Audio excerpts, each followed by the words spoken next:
Bogstown, south of 364. Both ways south of Olive to south of Manchester is still heavy, and it extends southbound again. Big Bend, midway down to Gravois is still slow. South 170, that's more of a backup from just south of Olive all the way to 64. Eastbound 64 coming through the Interbelt's typically heavy. Westbound 44 from Jefferson out through Kings Highway, from Jameson out through Elm, just a lot of busy traffic. 55 Arsenal to Bates, southbound approaching Z to McNutt, northbound approaching 67. You've got delays. Eastbound 64, a little busy east of the Poplar. Westbound 5570 at 203's backed up, and 44 between the bridges is heavy. Next update at 520 from the michaelsflooringoutlet.com traffic center. It's never too early to start thinking about your retirement journey, and it's never too late either. You just need to know that the steps may look a little different. Listen to Wealth and Wisdom with Gary Goldberg, Saturday mornings at 7 here on KMOX. News, traffic, and the latest on the Redbirds. This is the Redbird Rush Hour on KMOX.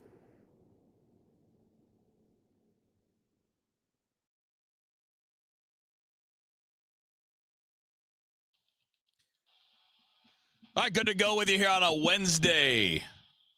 Yeah, it's Wednesday. I don't know. Some of the days blend together.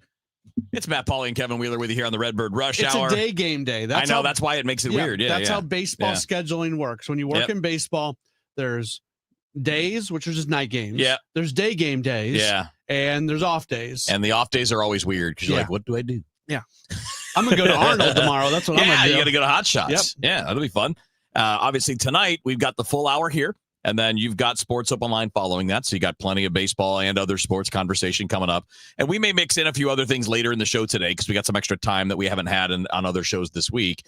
And by the way, you're welcome to join us. Facebook, YouTube, Twitter. Feel free to throw in the comments. 314-436-7900 for the text line.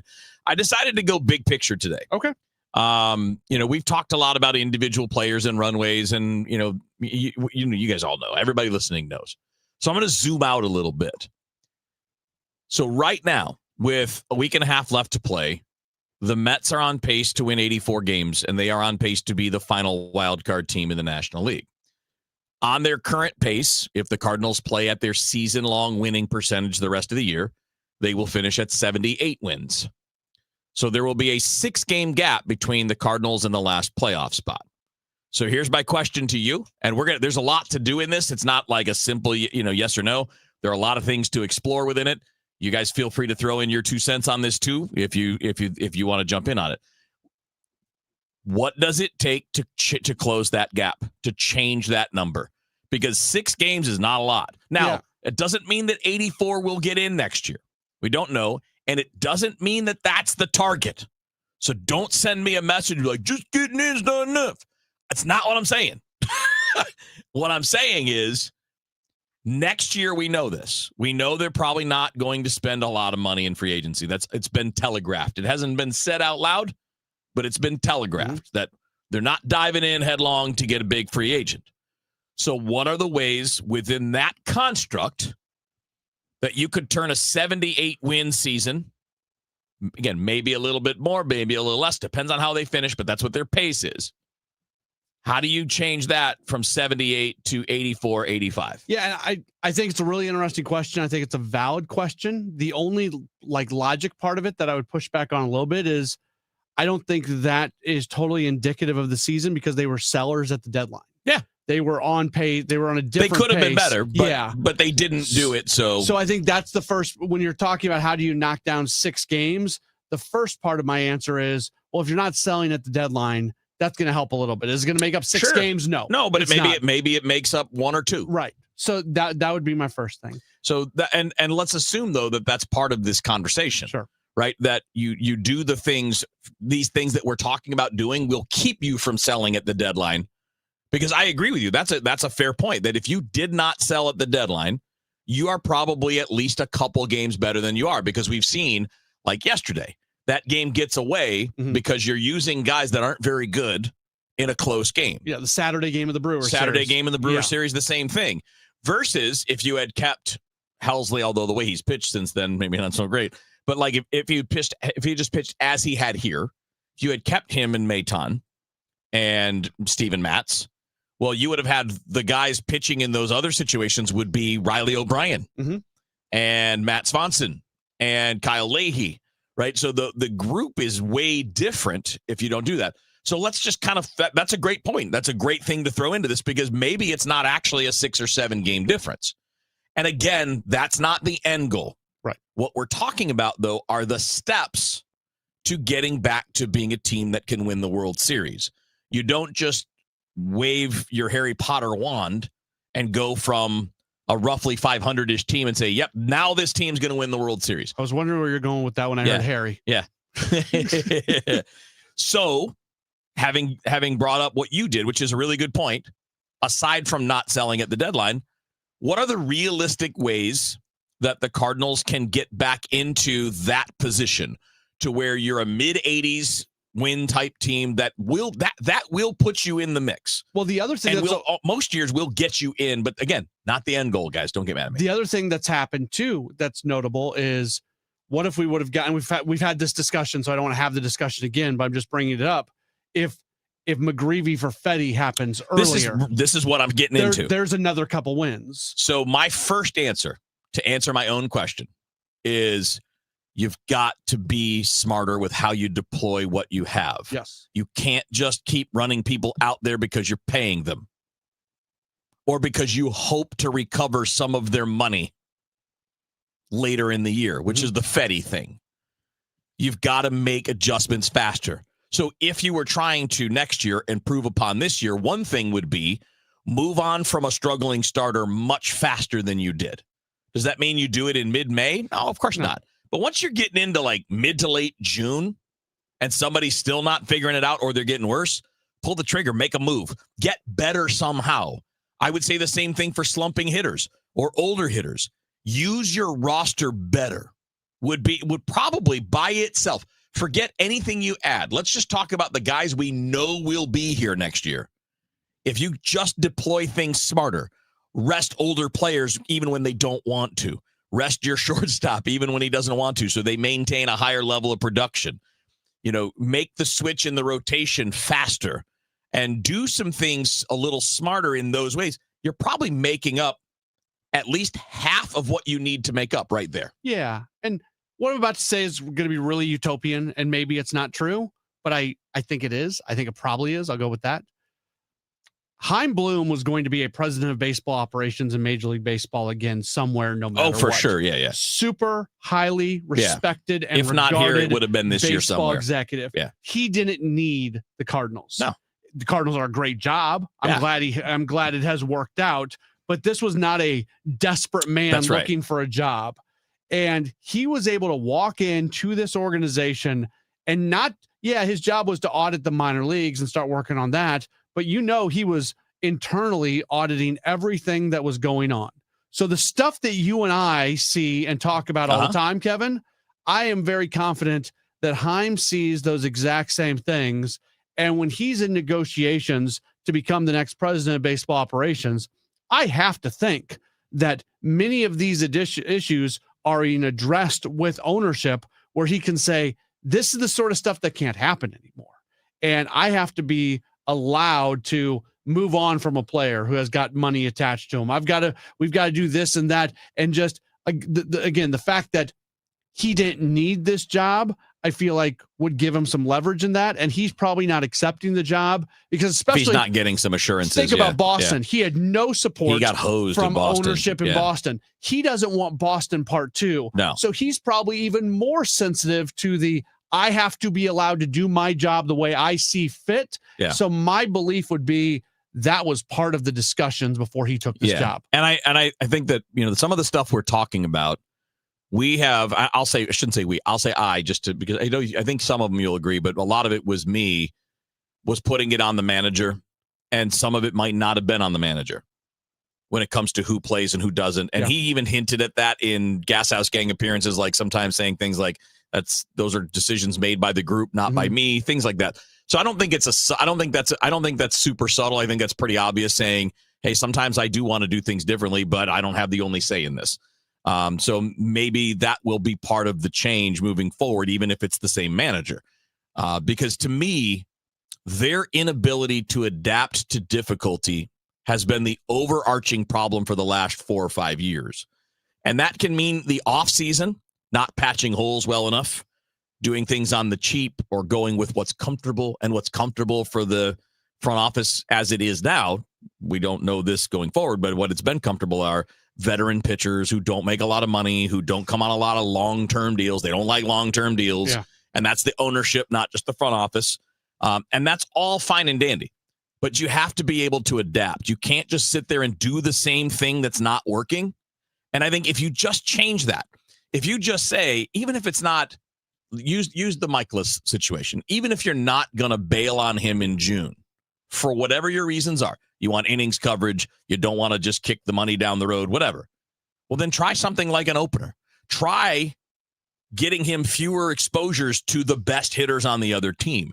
I think if you just do those things, the basic premise here is, how do you make up the 6 games that are going to end up likely being the difference between you and the last playoff team? That's at least half of it right there. It is. At least it might be almost all of it if you apply that logic to starting pitcher roles, to starting position players, playing matchups instead of just playing the guys that you think should play, getting guys rest so that their performance doesn't decline. I don't think, and that's not even counting the other things we're going to get into, because there's more to it. Mm-hmm. You can add players. You can bring players up. Like, there's more to it, and that's part of what we're going to continue. You can make players the best version of themselves. Yeah, which they've not been doing. No, and that's another thing is, fixing pitchers, especially finding little keys. So we're going to expand this conversation. If you're just jumping in, we'll take your thoughts on this across the board, whether it's YouTube, Facebook, or Twitter. You can throw in your comments. You can text 314-436-7900. I zoomed out and threw this out there for today. What do you guys think the Cardinals can realistically do to take where they're going to be this year and turn it into basically where the Mets are this year, without going into free agents saying, just sign Pete Alonso and Dylan Cease? Because we know they're not going to do that, or at least it doesn't sound like it. But there are plenty of other ways you can do those things, and we're going to keep talking about them right here on the Redbird Rush Hour. Here's a few questions for you from California Psychics. Do your workdays seem to go on forever? Is your career progression as fast as downtown traffic? Or does your boss still not know your name? Hey, you, Tina, Lisa, Sheila, whatever. Get that report to me by lunch, okay? It's Carrie, ma'am. Just get it done, Terry. It's time to read the career warning signs and talk to California Psychics. We're always on hand to give you the career guidance you need. You see, we only connect you with the very best. In fact, 98% of the psychics who apply to work with us don't make the grade. That's why we can guarantee if your reading isn't life-changing, it's free. So you could soon be telling your boss where to stick that report. Where are you going, Terry? Terry! Experience the joy of certainty. California Psychics. Call 1-800-PREDICT today and get 20 minutes for just $20. You hear that? That's the sound of your business losing money. Legacy phone systems weren't built for today's teams. OpenPhone gives your business a smarter way to stay connected. OpenPhone lets you manage calls, texts, voicemail, and contacts all in one place, so that you and your team can deliver a seamless customer experience from ring to...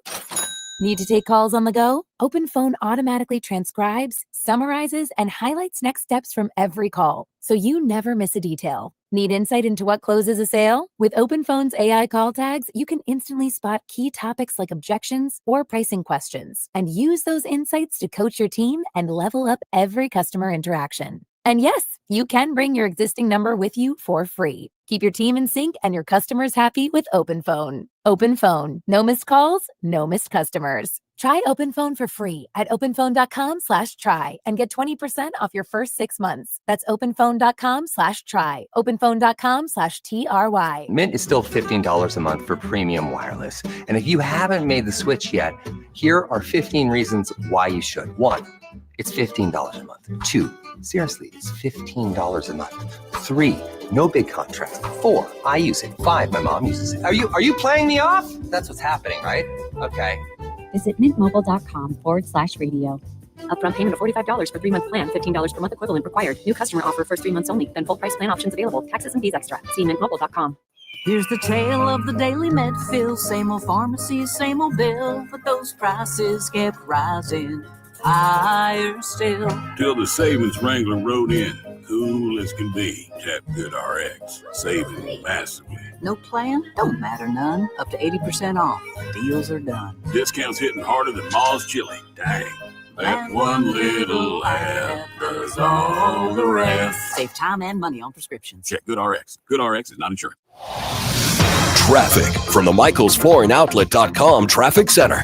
Well, we got trouble on southbound 55. This traffic reports a service to the Sandberg Phoenix Law Firm. We have a crash southbound 55 south of Z. It's in that dedicated right-hand lane in the split in the work zone. So that right lane, there's no way to get around it. So you're stuck. Traffic's jammed north of Highway Z on southbound 55 right now. Northbound 55 slow approaching 67 out of the city. Southbound 55 Arsenal down through Bates. You have heavy traffic. Westbound 64 still bogged down. Kings Highway out through Big Bend. Still slow from 170 all the way to 270 west of Clarkson, most of the way to Boone Bridge. Past Highway K and 364 out to 70. Southbound 170, bumper to bumper pockets from Delmar to 64. South 270, south of Page. Olive is backed up between Olive and a point almost at Doherty Ferry. Both ways are heavy. Southbound again, 44 to Gravois slow. 44 through Kings Highway. And from southwest all the way out through Laclede Station's pretty busy right now. Westbound 70, Kings Highway out through the city limits. 170 out to Mount Cypress. 270 to Blanchett Bridge. A to Z in Wentzville pretty heavy right now as well. I'm Roger Brand at the MichaelsFlooringOutlet.com Traffic Center. At Sandberg Phoenix, we're more than just a law firm. Our attorneys are committed to you, your business, and your community. We are ready to serve you in the areas of business litigation, intellectual property, health law, and products liability. SandbergPhoenix.com. The choice of lawyers is an important decision and should not be based solely on advertising. This is the Redbird Rush Hour on 104.1 KMOX.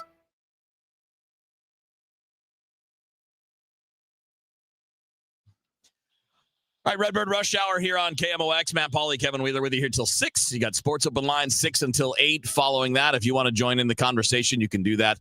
If you're watching the stream on Facebook, Twitter, YouTube, and you can do it on a text line 314-436-7900 is that number if you want to join us in that direction. So the big topic, just to reset for anybody joining us, is the Cardinals are on pace to finish with 78 wins. That's just the current winning. That's their percentage. Although they're not winning many games right now. So that it might could actually change. be a stretch. It might be more. Right. I'm just saying that's their current pace based on the 484 winning percentage.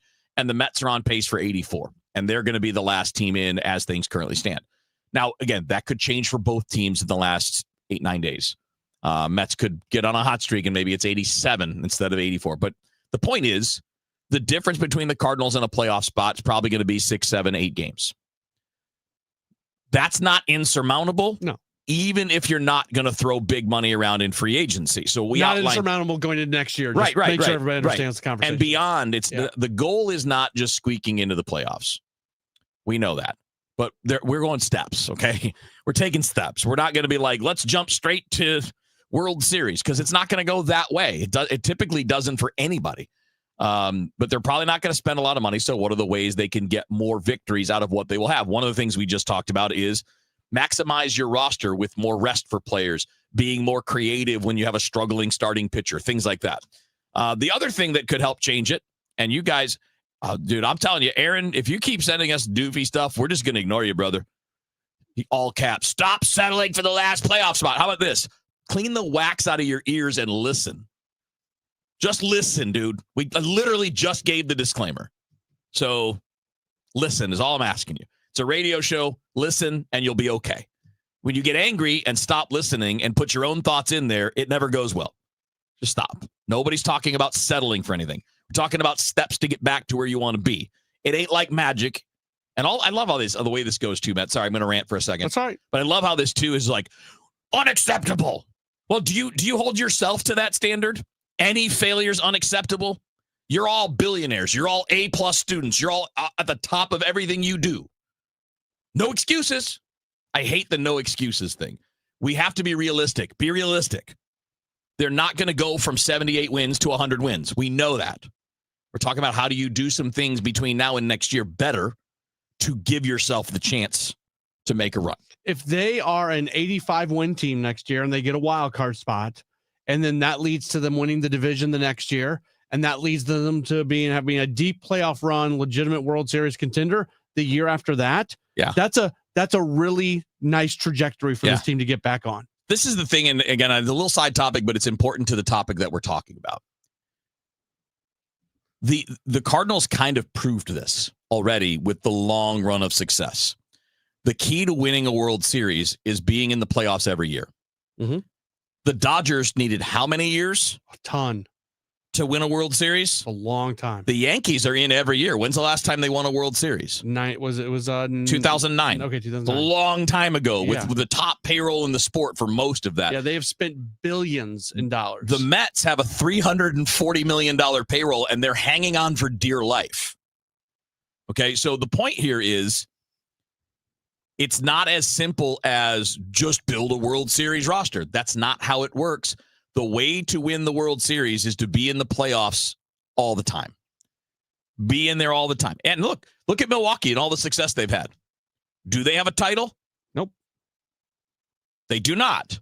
And I don't think they're going to have one this year. This is the thing. So again, but the point is you have a chance if you're always in there. And the Cardinals showed that from the early 2000s until about 5 years ago. And the way you create a roster where you're in every single year is by developing a large portion of your roster with impact players. And that's what the Brewers have been able to do. Now, what the Brewers can't do is step outside and add impact players. They did once with Christian Yelich, but that was right as they were at the beginning of their window. They really haven't done it since then. Yeah. So we want to see the Cardinals get to a point where they feel like they're a player or two away from being that legit World Series contender, and then they can That's when you go get the dude. Yeah. I've said this a million times, Kevin. But you got to grow your own, man. the signings of Lance Lynn and Kyle Gibson was the epitome of what was wrong with this organization, because that kind of money on those kind of players should never, ever, ever, ever, ever be spent. If you're going to spend $25 million, put it on one guy. Spend it on one guy. Yeah. And then you should be able to, and this is where they failed, right? They failed to develop starting pitchers that could fill out the back end of the rotation. Forget the top end guys. They failed to fill out guys that could even hold rotation spots. So let's talk about where else we can make these improvements. Obviously, there can be external improvements that don't cost $500 million. You can talk about that, but also some people internally can do a better job. We'll get into those guys as well here on the Redbird Rush Hour. Hey guys, Kevin Wheeler here for 213 Complex, which you can pick up at Supplement Superstores. With school back in session, you're into a new routine. That routine's going to last. Make it a fitness routine as well. I know that's what I'm doing in advance of the holidays, and I'm using 213 Complex to get it done, because what I'm getting is all-day boost to the metabolism, 24 hours a day. I get appetite control, which is huge for me, and all-day focused energy that comes with no jitters. So for you, just go to Supplement Superstores, tell them Kevin Wheeler sent you in. They will give you 30% off the 213 Complex. Find your location at supplementsuperstores.com. Looking for a place to call home without all the maintenance? Check out the Towns of Linneman Park, new townhomes by Lombardo, located in St. Peters. These new construction townhomes are located on the south side of 36494, east of Harvester Road, and offer floor plans featuring 2 to 3 bedrooms, 2.5 baths, a loft, and 2-car attached garages. Community amenities include a clubhouse, pool, pickleball courts, dog park, and walking trails. Tour our newly decorated display and fall in love with your new townhome. Visit lombardohomes.com for more information. I hear from sellers all the time that they fear they have missed out on the selling market. They are so relieved to learn September, October, and November are strong selling months. With low inventory and hopefully lower interest rates, this fall will be a hot one for real estate. I'm Christina Straight, owner of Straight Realty. You may have heard me say, why pay more than 4 for years? Now it's why pay more than 2, saving you even more money. Call me 314-441-4444. And remember, why pay more than 2? Straight Realty is a licensed broker in the state of Missouri, Kansas, and Nevada. Don't get lulled into believing the IRS is getting soft. It's just the opposite. Hi, this is Lance Story with the Lance Story Law Firm. We are being told by IRS collection officers that their higher-ups are demanding that they get more aggressive than ever. So don't ignore them any longer. Level up. If you have unfiled returns, unpaid taxes, levies, or liens, call the Lance Story Law Firm today and let us get between you and the IRS. We'll protect your rights, including your right to appeal or even your right to take the IRS to tax court. Remember, IRS problems are legal problems, and they need to be handled by an expert attorney team who's done it for decades. So call the Lance Story Law Firm today. We're local. Our office is right here in St. Louis, or visit Lance, DRURY, law.com to schedule your free consultation with your local tax resolution law firm, the Lance Story Law Firm, 314-260-6120. The choice of a lawyer is an important decision and should not be based solely upon advertisements. If you want thick, healthy, gorgeous hair, Then you need Hair Volume from New Nordic. Available as a tablet or delicious gummy, Hair Volume is available online at Amazon and NewNordicUSA.com or in the hair care aisle at your local CVS. At 5:30, the news is sponsored by Michael's Flooring Outlet, the flooring experts, michaelsflooringoutlet.com. We've got some sunshine right now. It is 88 degrees downtown at the Arch. 5 police officers have been shot in York County, Pennsylvania. Governor Josh Shapiro is giving an update right now.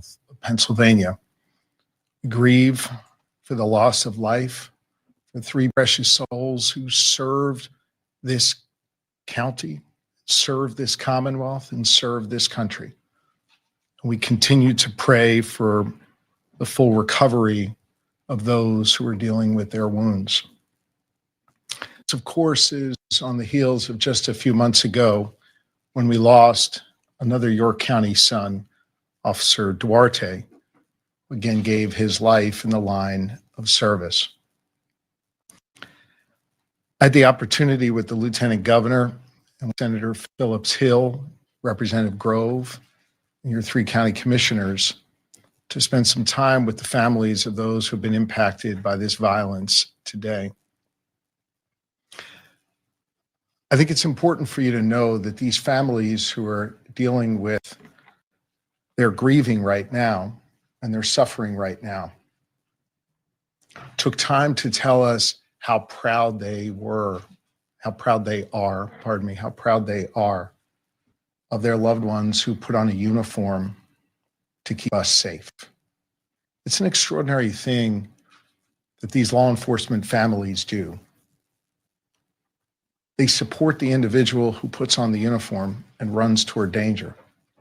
They're there for them when they leave in the morning, and they pray throughout the day that they will come home at night. So I hope as this community comes together, as I know it knows how to do, and prays, that we think not just about those who wear the uniform, but those who stand behind and next to those who wear the uniform every day. These families are extraordinary, and I hope you'll join me in prayer for them. I had some time to spend with the law enforcement who are gathered here today, who ran here because they knew that their brothers in uniform were in danger, or their lives were cut short. I'll just share with you what I told them. The entire Commonwealth of Pennsylvania respects them, and we have their backs. And we so appreciate the work that they do every single day when they go out to keep us safe. That is Pennsylvania Governor Josh Shapiro at a news conference where it was announced that 3 police officers have been killed in that shooting. 2 have been wounded in York County, Pennsylvania. Forecast overnight, clear sky, 68. For tomorrow, we've got sunshine, okay, humidity, high 95. Right now, downtown at the Arch, it's sunny and 88. I'm Michael Calhoun, KMOX News. Frank, did you get the mail? Coupon, Medicare, AARP. Oh, wait, this one says open immediately. First one in the trash. Every day, we're bombarded with messages that we don't care about. Problem is, there might be an important message in there that affects you, like retirement. For example, on September 23rd and 25th, Steve All of the All Financial Group will be hosting a Taxes in Retirement seminar at Stone Summit. From the big beautiful bill to taxes on your Social Security, Steve will cover it. It's a complimentary event, but seating is limited, so reserve your seat today. Call 636-230-8824 or online at yourmoneymattersstl.com. What about this coupon for a new lawn service? We live in a condo. So? On the 3rd floor. Mom always said I shouldn't have married you. Investment advisory products and services made available through Impact Partnership Wealth, LLC, IPW, a registered investment advisor. Neither the firm nor its agents or representatives may give tax or legal advice. Individuals should consult a qualified professional or guidance before making any purchasing decisions. Feel like everything's clouded by doubt? Visit CaliforniaPsychics.com. Our psychics are available to talk 24/7, and we guarantee if it's not life-changing, it's free. Experience the joy of certainty. California Psychics. Check the back seat. Check the back seat. Gets in your head, right? Good, because every year dozens of children are forgotten in the back seat. Cars get hot fast and can be deadly, so get it in your head. A message from NHTSA and the Ad Council. I'm Ed Evans, CEO of Consumer Cellular. We're dedicated to serving people 50 and up like me. Our needs are different. Big Wireless wants us in an unlimited plan, but if you're not using all that data, you're probably getting used. At Consumer Cellular, we're focused on affordable, reliable plans, including data that suits your needs, not ours. Our plans start at just $20, and you'll get the best customer service in the business. Call 1-888-FREEDOM, visit consumercellular.com/facts or a store near you. Plans include $5 credit for auto pay and e-billing. See site for additional facts. Hey guys, Glover here with my friend Mark Cantor at Cantor Injury Law. So as you know, I'm a lawyer, so I take this very seriously. Mark is a great attorney. He has a great team. He is from St. Louis. He is local. Call 314-628-9999 or visit cantorinjurylaw.com. The choice of a lawyer is an important decision and should not be solely based on advertisements. You're listening to Leaf Filter Radio, and the guru of gutter protection himself, Chris Coonahan, is here to take your most pressing leaf-related questions. Hey, everybody. Chris here. I understand we have Ron on the line. Ron, where are you calling from? Uh-oh. Ron, are you calling from a ladder? Well, I was. I wanted to ask Chris what I need to do to get my gutters ready to have leaf filter installed. Oh, Ron, you don't have to do anything. A Leaf Filter Trusted Pro will come out and clean out your gutters, realign and seal your gutters, and install Leaf Filter, America's #1 gutter protection system. So I didn't need to get on this ladder? Ron, Leaf Filter Trusted Pros are in your neighborhood and ready to help. Just visit leaffilter.com/deal to schedule your free gutter inspection and get up to 30% off. Thank goodness. What was that site? That's leaffilter.com/deal for your free gutter inspection today. See representative for warranty details. Promotion is 20% off plus a 10% senior or military discount. One discount per household. You're listening to the Redbird Rush Hour on 104.1 KMOX.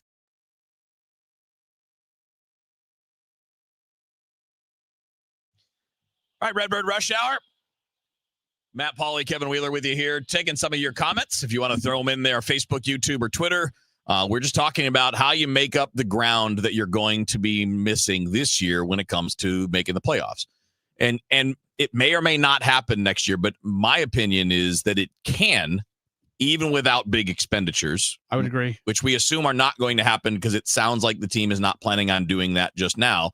And I understand it. At some point, their payroll is going to have to get back to the range it used to be. Can I give you my pie in the sky hope? What's that?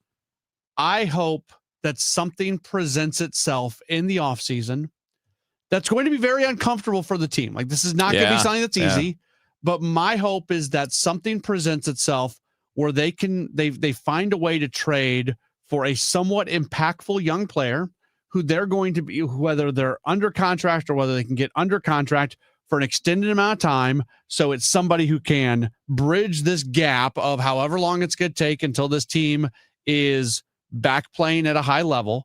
So you bring in a known player that helps out ticket sales a little bit. And it's somebody who you're not relying on to be like the savior for just next year. Yeah. Be really interesting. Now, Brian Smith throws up a really good idea. Said they need to find their version of the Jonathan India for Brady Singer deal. Yeah. So this past offseason, the Reds traded Jonathan India to the Royals for Brady Singer. The Royals felt like they were in a position they had pitching, and the Reds needed pitching and felt like they had extra position players. So they made that swap.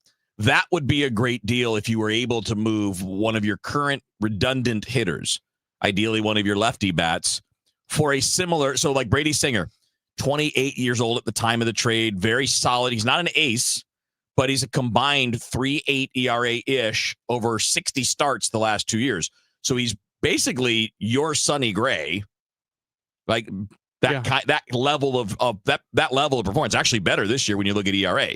So yeah, that would be a great kind of trade where you don't increase payroll by going out and spending, but you're filling a need that you have from an area of depth. That would be great. That's a great idea, Brian. If you're going to pull that, Brendan Donovan probably has to be part of that deal. Probably does. Yeah. Yeah. I mean, thinking about it, like Donovan's to me a better player than Jonathan India, but it's not a huge gap. They're different players. Would you do like if we could go, pop in the Wayback Machine? Yeah. Would you do Brendan Donovan for Brady Singer straight up? Okay. Yeah. Given age and need. Yeah, for sure. I think I would too. Yeah. Because you had the players to fill in. Now, again, there's nothing against Donovan, but the point that we're making here is you got to give quality to get quality. And that's going to be an interesting task for Chaim Bloom as we go along. I can tell you this, though. If that type of deal happens, if we take, maybe not so much right now because Brady Singer's 14-10 with a 3.86 ERA, and I think most people can be pretty accepting of who he is. But last year, dude's got a 9-13 record, and record means nothing. Yeah, it doesn't. Means nothing. But if they were to trade Brendan Donovan for a guy who is 9-13, there's the social media reaction from a certain corner of the fan base would not like it. Yeah. And I'm going to do, when we get close, we get some time here, I'm going to do a deeper dive to look at organizations that actually have some pitching depth. Yeah. That you can do it. Haven't done that yet because the season's not over yet, and then we'll see where that goes. All right, real quick, we're going to do a check of traffic, so we'll see what's going on in and around downtown St. Louis, and we'll get right back to the Redbird Rush Hour. Traffic from the MichaelsFlooringOutlet.com Traffic Center. Well, we've still got trouble on southbound 55. This traffic reports a service of McKelvey Homes, just typically out of the typical delays out of the city, Gasconade Bates. But we do have this jam south of M to south of Z, just south of Z. The right lane shut down by an injury crash in that work zone. So stay to the left as you get to that lane split of South 55 and Jeffco. Westbound 64 Kings Highway headed out through McCausland's heavy. Lindbergh out to 270. Slow, a little busy at Topgolf. 364 out to 70 after that. South 270 and North 270 from about Olive to south of Manchester, still pretty busy. South 170 jammed at the Parkway. Eastbound 64, slow stuff east of Lindbergh. It's jammed through the Interbelt, of course, briefly. Westbound Highway 70, just A to Z about the busiest part there. 364, Youngerman through Mid-Rivers is a little heavy. North 170, 70 up through Airport Road's a little slow. Westbound 44, a little busy between the bridges downtown. I'm Roger Brand at the MichaelsFlooringOutlet.com Traffic Center. This report is sponsored by McKelvey Homes. Hi, I'm Jim Brennan at McKelvey Homes. Have you always wished for a brand new home in an established neighborhood? Select one of our move-in ready custom homes throughout St. Louis, or we will build on your lot. Visit McKelveyHomes.com and move up to McKelvey. All right, back into the Redbird Rush Hour. We've already addressed a couple of angles on this. Better use of your roster, taking struggling starting pitchers and being more creative with them, whether it's using an opener while they're struggling to have them face the top of the order fewer times. Like that, those kinds of things alone, resting players a little bit more, playing matchups a little bit more, could certainly help you win a few more games. Getting more pitching. I think Mark. Here, I'll put it up on the screen. Mark put it in there. He said, pitching. Yeah, they need starting pitching. Now, some of it can come from within, but I don't think all of it can if you're going to be good. Okay, so right now, the only guy who has not pitched in the big leagues, who I'm confident can be a contributor in the rotation next year, is Quinn Matthews. Yes. And I think Doyle will be in that conversation later in the year, barring when injury. I say next year, I mean start early. of the season. Yeah, early. Yeah. Doyle will be in that conversation later in the year next year, barring injury. Maybe, but we said that about Matthews. That's true. I was convinced that Quinn Matthews that was the injury, though. That's my point, is barring the injury, Doyle will have the stuff to get people out. And still had a fair amount of runway. But it impacted his command. He was a different dude after that shoulder thing. He couldn't throw strikes, and that's not normal for him. If you look at last year, he was a strike thrower. So, barring some physical setback, I would think Doyle will be in the conversation late next year, second half of next year, since he's already at AA. Like, they're not playing around. Like, they know he's good enough to get AA hitters out right now. So it'll be interesting to see what that develops as, but that's not what we're talking about for early in the year, right? We're talking more about early in the year. Yeah. Another thing would be, and this is a simple one, right? So think about what this team might have looked like, and maybe you get another win or two from what you have if you called up J.J. Weatherholt when Brendan Donovan got hurt. So having another impact talent on the team, using your full team. Again, this year I understand runway, blah, blah, blah. I get it. But I'm saying if we can make a jump from next year, if going to your most talented players gives you another win or two, and being smarter when you get a struggling pitcher out of there gives you a win or two, and then going out and trading for a pitcher gives you something more that gets you an extra win or two, you're closing that gap pretty fast. Yeah. It does. The old everybody wins 60, everybody loses 60 thing. Yeah. So there's 40 winnable, losable games that are out there. So when you're talking about adding 2 wins here, 1 win here, 2 wins there, I know.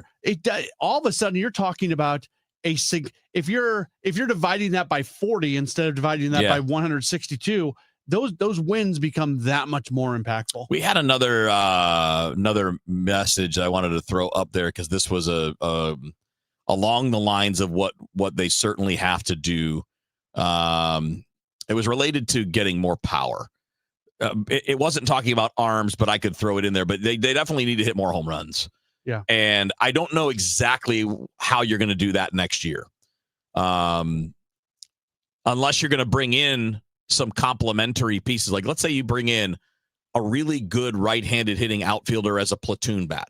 This is what I'm saying. You can take a position that maybe isn't that strong with one guy, but you share it between two guys who have split advantages that can now be a plus position. Yeah. And plus home runs. Like one guy hits 15, another guy hits 9. Now you got 24 home runs out of a spot you might have gotten 14 or 15 out of with just one dude. Yeah, and you have to be accepting of the fact that, yeah, this guy isn't going to play against righties, and that's okay. Yeah, and it's you got to find those guys. Yeah. They're out there, but you got to find those guys.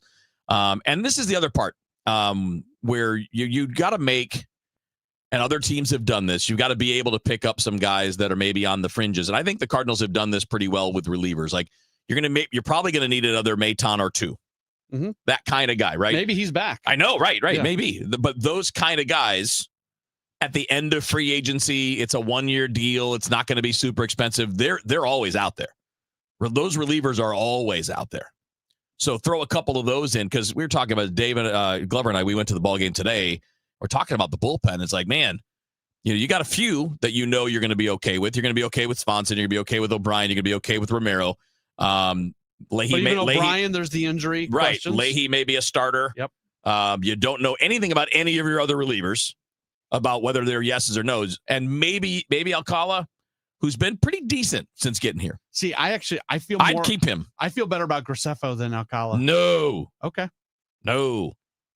I think why? I think he is somebody who is going through that get your feet. And I know he's been in the big leagues before this year, but this is the first year where he's really had a role. And I think he develops into a guy that is somebody you can use and leverage. I mean, I could be wrong. I don't totally disagree with that, but I mean, like, Alcala's got a 3-something, 3.1, 3.2 ERA since coming here, and he had a 3-something in Boston. He just had a really rough time when he was with Minnesota. I just haven't seen enough of him to like. I get it, but man, I'm a track record guy. Yeah, and I know that doesn't apply to Graceffo. I'm kind of talking out both sides of my mouth. I feel really good about what Graceffo's going to turn into. Yeah, well, I mean, but they're not mutually exclusive. No, they're not. Right. I mean, like, Alcala is going to cost you in arbitration, but I would do it at this point. Yeah, I'd bring him back. Yeah, I mean, with the bodies that you're looking at, Sure. he's not going to be more than $5 or $6 million, probably. Yeah. Tell you what, and I'm going to throw this up there, and then we got to take a quick break. But Verlander throws in Carmen Bajensky or Burrows from the Pirates as trade targets. The Pirates would be a great team to deal with, but boy, there's that difficulty of two teams in the same division being willing to give up parts the other team wants that you might have to face all those times here. Charrington and Bloom, did they ever? Because Charrington was in Boston at one Yeah, point. I don't remember. Did they overlap at all? I don't remember. Okay, but they have pitching. Was Charrington fired and Bloom replaced him? I don't remember. Okay, I'll have to go look it up. It's Matt Pauley, Kevin Wheeler with you here on the Redbird Rush Hour on KMOX. Community America is stepping up in St. Louis and showing what excellence in banking looks like. Or in other words, they're winning. Opening more branches? Win. Competitive loan rates? Win. Wealth management? Win. Which now makes sense why they asked me, Cardinal shortstop Mason Wynn, to tell you. That's win with 2 N's, not one. It's time to bank like the Mason winner you are. It's time your financial partner was invested in you. Member owned, open to all. Community America Credit Union, invested in you. Fall is here. Baseball, beautiful weather, and the changing colors of trees and shrubs. When you think of your trees, call family-owned Gamma Tree Experts. Fall is a great time to prune and fertilize your valuable trees. Our staff of certified arborists will survey your trees to determine their needs. Knowledge and quality are hallmarks of our reputation. Call Gamma Tree Experts at 314-725-6159 or visit us at gammatree.com. Your trees deserve the best care. Hey guys, Glover here for my friends Mark and Neil Gelman from the Gelman team of eXp Realty. If you want immediate cash for your home or to see what your home is actually worth in today's market, find out for free from the local experts. 314-336-1991. Go to thegelmanteam.com. Celebrate the month of September with zero res and get 3 rooms of carpet clean starting at just $129. Take $75 off your air duct cleaning as well. Book online at zeroresstl.com and take advantage of these huge savings. Spell it forward, spell it backwards, always spells the same, zero res. That baby's he's gone. Cardinals fans, FanDuel Sports Network is your home of the Cardinals. That ball was mashed. And there are more ways to watch this season. Holy cow! Subscribe directly to FanDuel Sports Network to stream the Cardinals without blackouts. How about that play? Or watch through a TV provider. Incredible. Including DirecTV, Spectrum, Xfinity, Fubo, and more. He got it! Learn more at cardinals.com/TV. Ball game! That couldn't have worked out any better for the Cardinals. Traffic from the MichaelsFlooringOutlet.com Traffic Center. Well, good news on southbound 55. Just about 2 minutes ago, they cleared that crash south of Z. You're still jammed midway down from M to Z, but hopefully it'll thin out pretty quickly. Still a little busy around Gasconade Bates out of the city. Westbound 64 from Kings Highway headed out to Big Bend. Still heavy. Lindbergh to 270 slow. And Lake St. Louis Boulevard out to 70. Still some heavy stuff. Westbound 70 a little crowded. Earth City to the Blanchette Bridge, just A to Z in the Wentzville area. 270 southbound Olive to Ladue slow. North 270 Clayton Road to almost Olive is busy. That's heavier northbound now. If you're on southbound 170 delays the Parkway, eastbound 64 backed up through the Interbelt, westbound 5570, a little jam at 203 in that work zone. I'm Roger Brand in the MichaelsFlooringOutlet.com Traffic Center. You're listening to the Redbird Rush Hour on 1041 KMOX.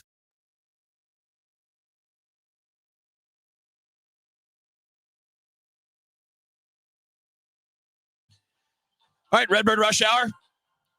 Matt, Pauley, Kevin Wheeler with you here. What do you got coming up on Sports Up Online, dude? We got a lot coming up today. Bernie's going to be with us at 6:20. Howard Richards, the Mizzou football radio analyst, he's going to be on at 7:05. One of the best human beings ever. Such a good dude. Yeah. Such a good dude. Can't wait to talk to him.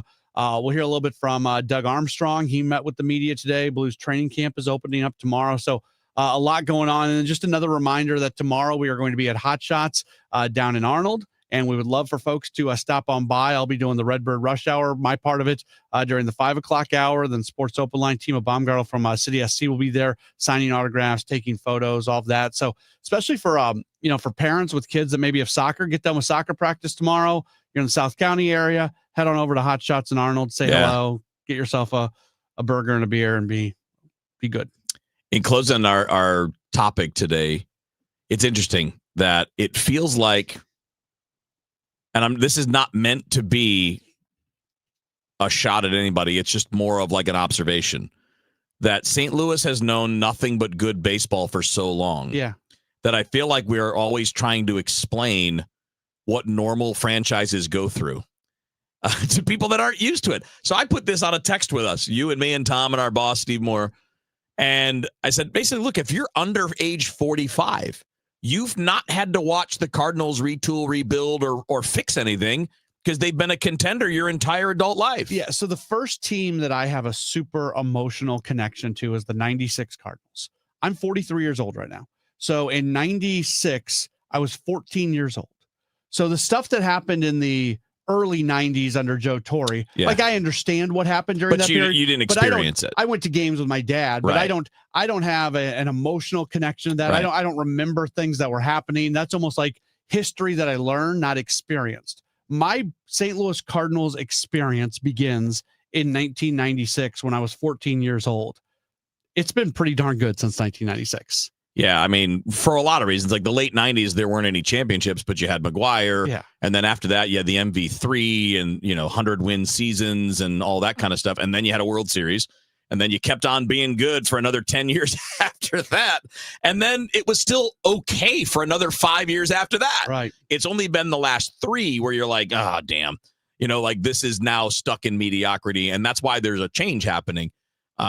It's just interesting because, and this is not, again, not blaming anybody. It just shows you how long it's been since these types of transitions needed to be made. And it is fair to assess blame because the Cardinals sat there and said, our model's working, so we're not going to change it. 100%. So while everything else is changing in the industry, the Cardinals said, we're just going to keep doing it the way we've always done it because it works. And you had impactful, profound players like Yadier Molina and Adam Wainwright there to almost shepherd the organization during that period where actually the stuff that was going on below the water that we couldn't see, it wasn't good, but they lifted everything up. Yeah. And then all of a sudden those guys walk out the door and you sort of realize where the organization is at.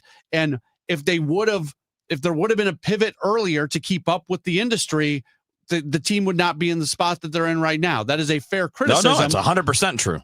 But it's also not unique to the Cardinals. No. I think maybe that's the bigger point. Doesn't mean anybody has to like it. Yeah. It's okay to not like it, but just understand what you're seeing, that, your bad version of the Cardinals is a 500-ish team, not a 100-loss team. Well, they did 72-win season 2 years ago. Yeah, but that's not that far off compared to what a lot of teams go through. It's pretty wretched. Yeah, trust me. I'm a Detroit Tigers fan by birth. I've seen way worse. I've seen years where you're like, 90 losses? That's not so bad. Ask Pirates fans. Yeah. That's just a different world. Yeah. That is a different world, what's going on in Pittsburgh. All right, buddy. Have fun on Sports Open Line. It's going to wrap up the Redbird Rush Hour. Sports Open Line after the news on KMOX. If you have been in a car accident in the past and have settled your case, I may have some good news. Some unethical lawyers have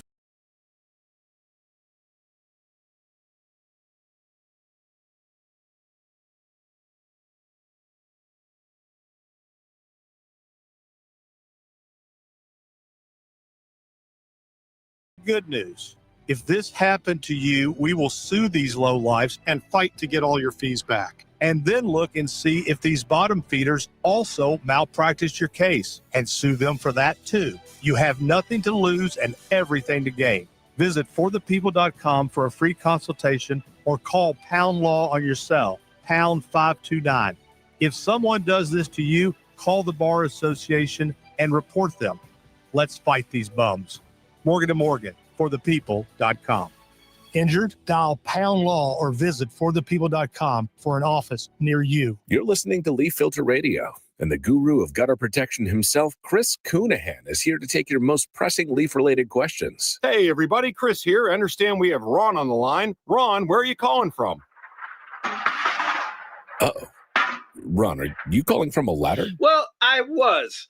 I wanted to ask Chris what I need to do to get my gutters ready to have leaf filter installed. Oh, Ron, you don't have to do anything. A Leaf Filter Trusted Pro will come out and clean out your gutters, realign and seal your gutters, and install Leaf Filter, America's #1 gutter protection system. So I didn't need to get on this ladder? Ron, Leaf Filter Trusted Pros are in your neighborhood and ready to help. Just visit leaffilter.com/deal to schedule your free gutter inspection and get up to 30% off. Thank goodness. What was that site? That's leaffilter.com/deal for your free gutter inspection today. See representative for warranty details. Promotion is 20% off plus a 10% senior or military discount. One discount per household. I'm Tom Ackerman with this month's Siteman Cancer Center Spotlight, focusing on the Siteman Kids program at St. Louis Children's. I think we're definitely one of the top brain tumor programs in the whole country and in the world as well.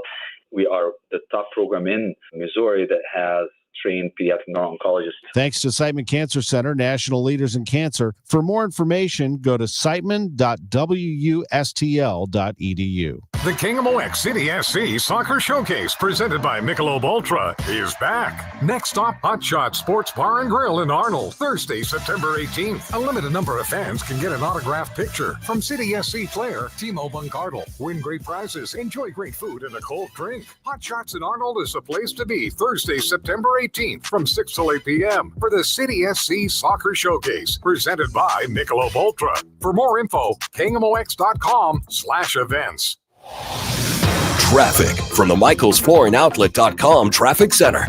Well, we're looking a lot better out there. If you're westbound on 70 leaving the city, it's a good run all the way out through. Take it from A through 61. It's just kind of slow, A to 61, and that's all she wrote there. Southbound 170, still bogged down just from Brentwood to 64. Eastbound 64, 170 into Bob Big Bend, still busy. Westbound 64, I'll call it the Tam overpass out to Big Bend, slow. It's a little crowded at Lindbergh, a brief slowdown at Topgolf, and then west of Lake St. Louis Boulevard out to 70, still kind of busy. South 270 is cleared out, but North 270 is still slow from just south of 64, most of the way up to Olive in the work zone. Southbound 55, a little heavy around the bend at Arsenal. Gasconade Bates a little off the pace, and there's still a little jam up, not even midway back to M down through Highway Z because of that earlier crash we had southbound south of Z. They cleared it. Northbound 55, a little busy road work at 67, and westbound 5570, a little jam approaching 203 due to the road work there. I'm Roger Brand at the MichaelsFlooringOutlet.com Traffic Center. News, talk, cards. KMOX AM St. Louis. KMOX FM Hazelwood. Always live on the free Odyssey app. multiple police officers killed in Pennsylvania. This is an absolutely tragic and devastating day. The Fed cuts its key rate. Job gains have slowed and downside risks to employment have risen. Warning from the former CDC director. I believe preventable diseases will return. This is the CBS World News Roundup Late Edition. I'm Jennifer Kuiper. 3 police officers have been killed and 2 critically injured in a shooting in York County, Pennsylvania. The shooting happened as officers were serving a warrant in North Codorus Township near the Pennsylvania-Maryland line. There were 5 law enforcement officers who were shot today, 3 fatally, 2 that were transported here in critical but stable condition. Pennsylvania State Police Colonel Christopher Paris says the shooter is dead. There is no current active threat. Governor Josh Shapiro. This kind of violence isn't okay. We need to do better as a society. We need to help the people who think that picking up a gun, picking up a weapon is the answer. Matt Piper, CBS News. The Utah man charged with shooting to death conservative activist Charlie Kirk 1 week ago today did not want to be shot by police. Washington County Sheriff Nate Brooksby says Robinson agreed to surrender with his parents by his side as long as it was done peacefully. He knew he was going to get caught. He didn't want a big SWAT team hitting his parents' house or his apartment. He was truly fearful of being shot by law enforcement. So that the conditions were as relaxed and comfortable and almost to the point of, inviting. Students at Utah Valley University, where Kirk was fatally shot, returned to classes today. And Disney's ABC says it's pulling Jimmy Kimmel's late night show indefinitely after comments about Charlie Kirk. For the first time this year, the Federal Reserve cuts its key rate by a 0.25 percentage point and signals more possible cuts. President Trump has been pushing Fed Chair Jerome Powell to do this sooner. Powell saying, I think we were right to wait and see how tariffs and inflation and the labor market evolved. CBS business analyst Jill Schlesinger. The data recently have shown that the labor market is slowing down. That appears to be a bigger risk in the eyes of the Federal Reserve than the tariff-induced rise in the inflation rate. Ousted CDC Director Susan Menares testifies on Capitol Hill that she was fired over a vaccine-related dispute with Health and Human Services Secretary Robert F. Kennedy Jr. And I was directed to only work with the political appointees that he had put in place at CDC and not to speak or work with career scientists. On September 4th, HHS Secretary RFK Jr. told Capitol Hill lawmakers that he told Menares she had to resign because, in his words, he asked her, "Are you a trustworthy person?" And she said no. Stocks closed mixed on Wall Street. Now this. Sponsored by Progressive Insurance. Get renter's insurance to protect the things that make your place a home, including coverage for theft or damage. Visit Progressive.com. At 6:03, we've got sunshine right now, 87 degrees downtown at the Arch. Our top local story, the Missouri First map includes a major constitutional error. Across the United States, every voter has one congressman who represents them in their district. However, according to the bill making the Missouri First map the state's new congressional map, residents in a small area southeast of Kansas City, labeled KC 811 in the bill, are in both the 4th and 5th congressional district, technically giving them 2 congressmen. Democratic State Senator Brian Williams reacts. To think that not only did we violate the precedent of this process, that could potentially be a map that's not deemed as constitutional. As the legal challenges against the bill pile up, Governor Mike Kehoe has yet to sign it. Sean Malone, KMOX News. KMOX has reached out to a spokesperson for Governor Kehoe asking about the error, how it could be rectified, and we're awaiting a response. Bi-State Development is looking to increase the frequency of transit services in St. Louis County. In order to do so, they'll need to increase the amount of funding by raising rates. CEO Talby Roach. A 30-month service increase, which contemplates the whole thing for 30 months, is nearly $25 million. So includes service for the whole 30-month period of time, includes the sales tax shortfall. The county council says they'll later have a meeting of the committee of the whole to discuss this plan. On the last night of his life, Sewell messaged, "What if I told you I could come home right now?"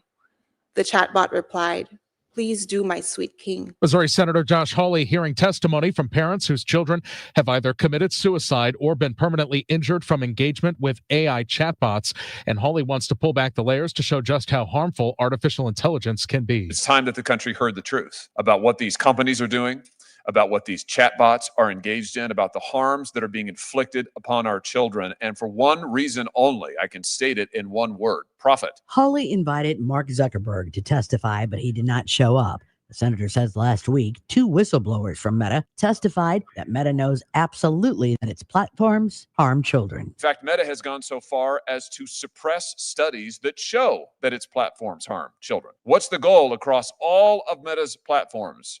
These witnesses, these whistleblowers testified it is engagement that leads to profit. Maria Aquina, KMOX News. The Great Forest Park Balloon Race is back for another year this weekend, but the weather forecast has been up in the air of late with chances of storms changing every day. Jessica Stegan, the director of event production, tells KMOX they're planning on holding the races still as of right now. We are pushing ahead with the event as scheduled. All of our production started last week. We have tents going up. The main stage went up. The Balloon Glow is set for Friday. The race is coming on Saturday.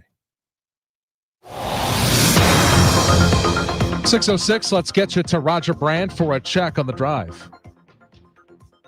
Michael, this traffic reports the service of Anderson Hospital. We'll start in Metro East. Westbound 5570, you have a bit of a backup approaching 203 into Exchange, where that emergency repair work's going on. Westbound 64, just kind of slow from about Clayton Skinker, headed out through Big Bend. Eastbound 64 around the Interbelt, a little busy. South 170, slow at Brentwood. It's cleared in St. Charles County. Westbound 70 is great, just a little busy passing 61. North 270, we had a crash south of Olive, so North 270 slow from 64 up into that area. Not jammed, just slow, but southbound is already cleared out. And southbound 55 is a little heavy around Highway Z and Peevely, and that's due to a recently cleared crash. I'm Roger Brand at the Michael's Flooring Outlet.com Traffic Center.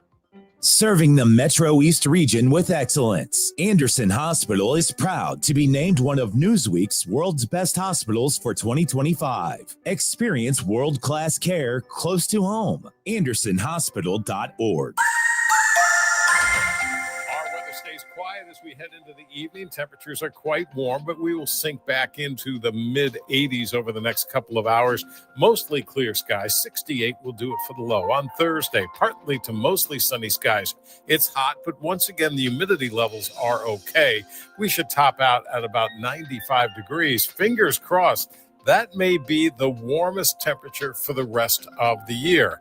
Thursday night, partly cloudy, 68. Friday, partly sunny, but there will be a couple of scattered showers, maybe a thunderstorm, but it's looking rather limited right now. It's a little cooler, still above average, 85 on Friday. Couple of showers around Friday night, maybe a rumble of thunder, 65. Saturday and Sunday, mainly partly sunny skies, but I've got to keep a chance of a spot thunderstorm each day with temperatures in the mid to upper 80s over the weekend. I'm meteorologist Dave Murray on 104.1 FM. KMOX. We've got sunshine right now. It is 90, 87, feels like 90 downtown at the Arch. I'm Michael Calhoun, KMOX News. Come on, let's get going now. From KMOX Sports. We're primed and ready. All day, baby. Man, let's go. This is the Gray Bar Sports Open Line. Gray Bar, your distributor for electrical and datacom needs. On 104.1 FM, KMOX. All right, here we go on a Wednesday night. Welcome into the program. It is a Gray Bar Sports Open Line right here on 104.1 FM, KMOX. Your home for the Cardinals. You're home for a bunch of other things as well, and we're going to be talking more about that as Cardinal season is coming to a close. About a week and a half left in the year. We'll still have lots of games for you here on KMOX, whether it's football games from Westwood One, whether it's the Billikens. We got a few other things that we got coming your way as well. But, of course, we'll have more sports open lines once baseball season comes to an end as well. So for those of you who have maybe just sort of found us now that we've been on the FM dial here for the last few months and you're just used to listening to baseball at night, hopefully you'll continue to make us part of your evening plans. And speaking of evening plans, hopefully tomorrow night you literally make us part of your evening plans by finding your way to Hot Shots in Arnold, as that's where we are going to be for another one of our soccer showcase events. Timo Baumgartel from City SC, he's going to be there.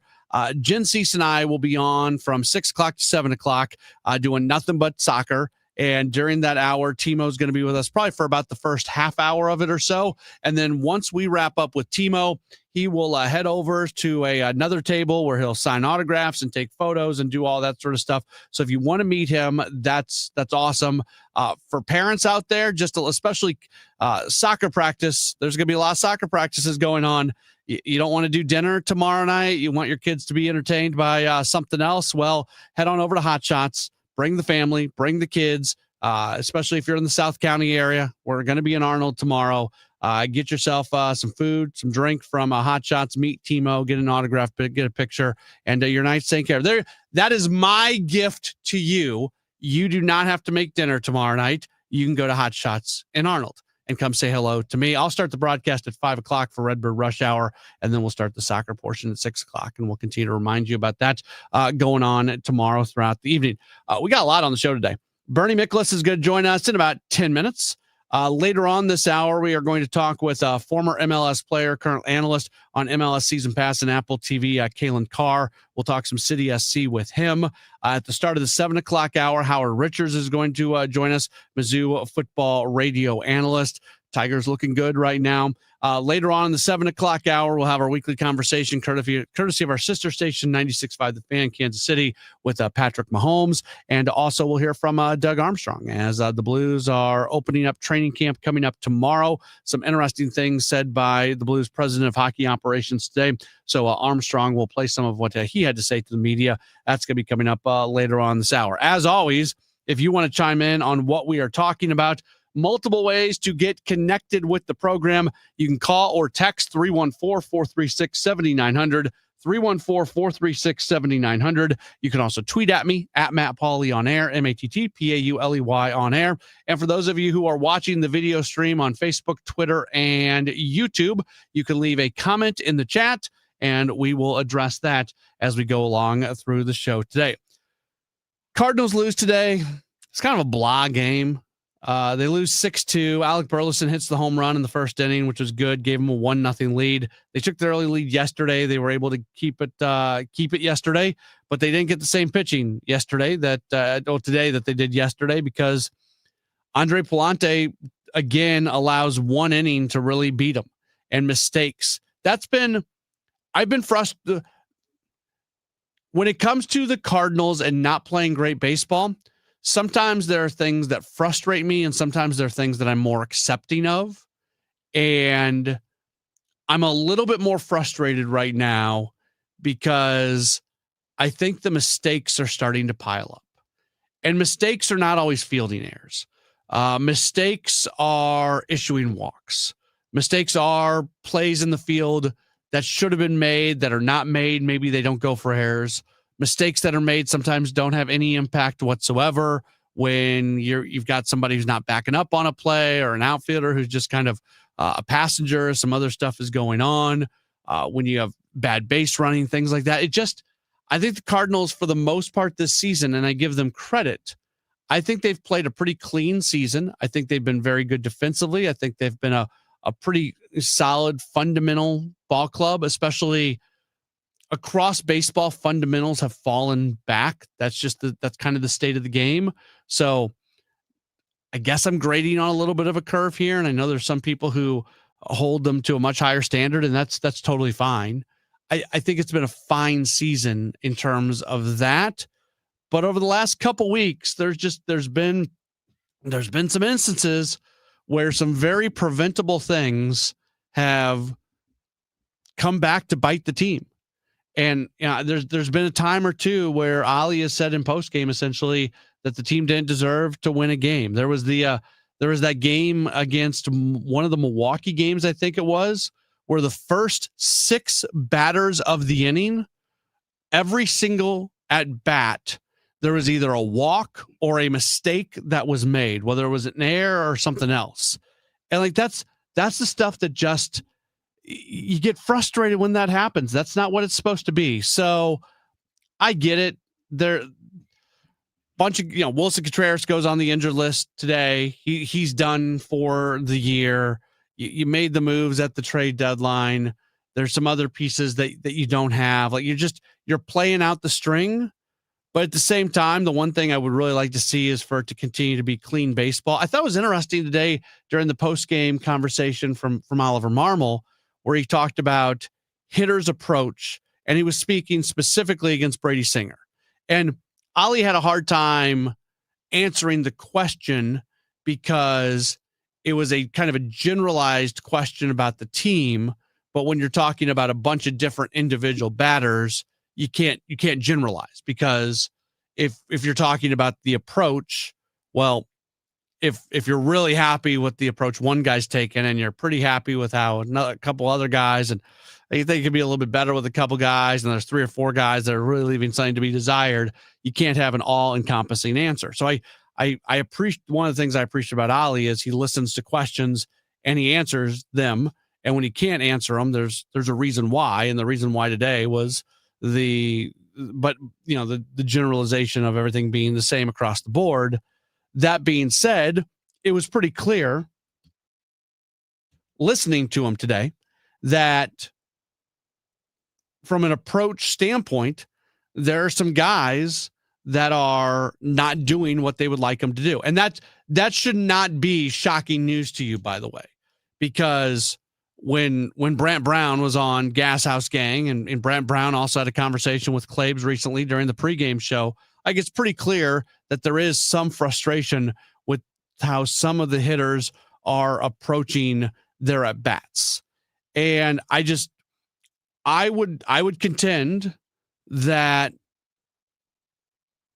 if you are somebody who's starting to fall off at the end of a season, even when you're not playing for much, that's something that's going to be noticed. I don't know what the consequences are. I don't know if that, when all of it, we know there's going to be a lot of players that have to be moved off this roster this offseason to make the roster work for next season.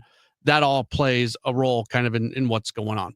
I want to talk with Bernie Miklasz about that, about what he has seen as the level of play, I think, has dropped off a little bit here over the last couple of weeks. Some of that, again, is just natural human reaction to the team not being really competitive, but at the same time, you want to see those good efforts. Bernie Miklasz will join me coming up in just a moment as we roll on with the Gray Bar Sports Open Line on KMOX.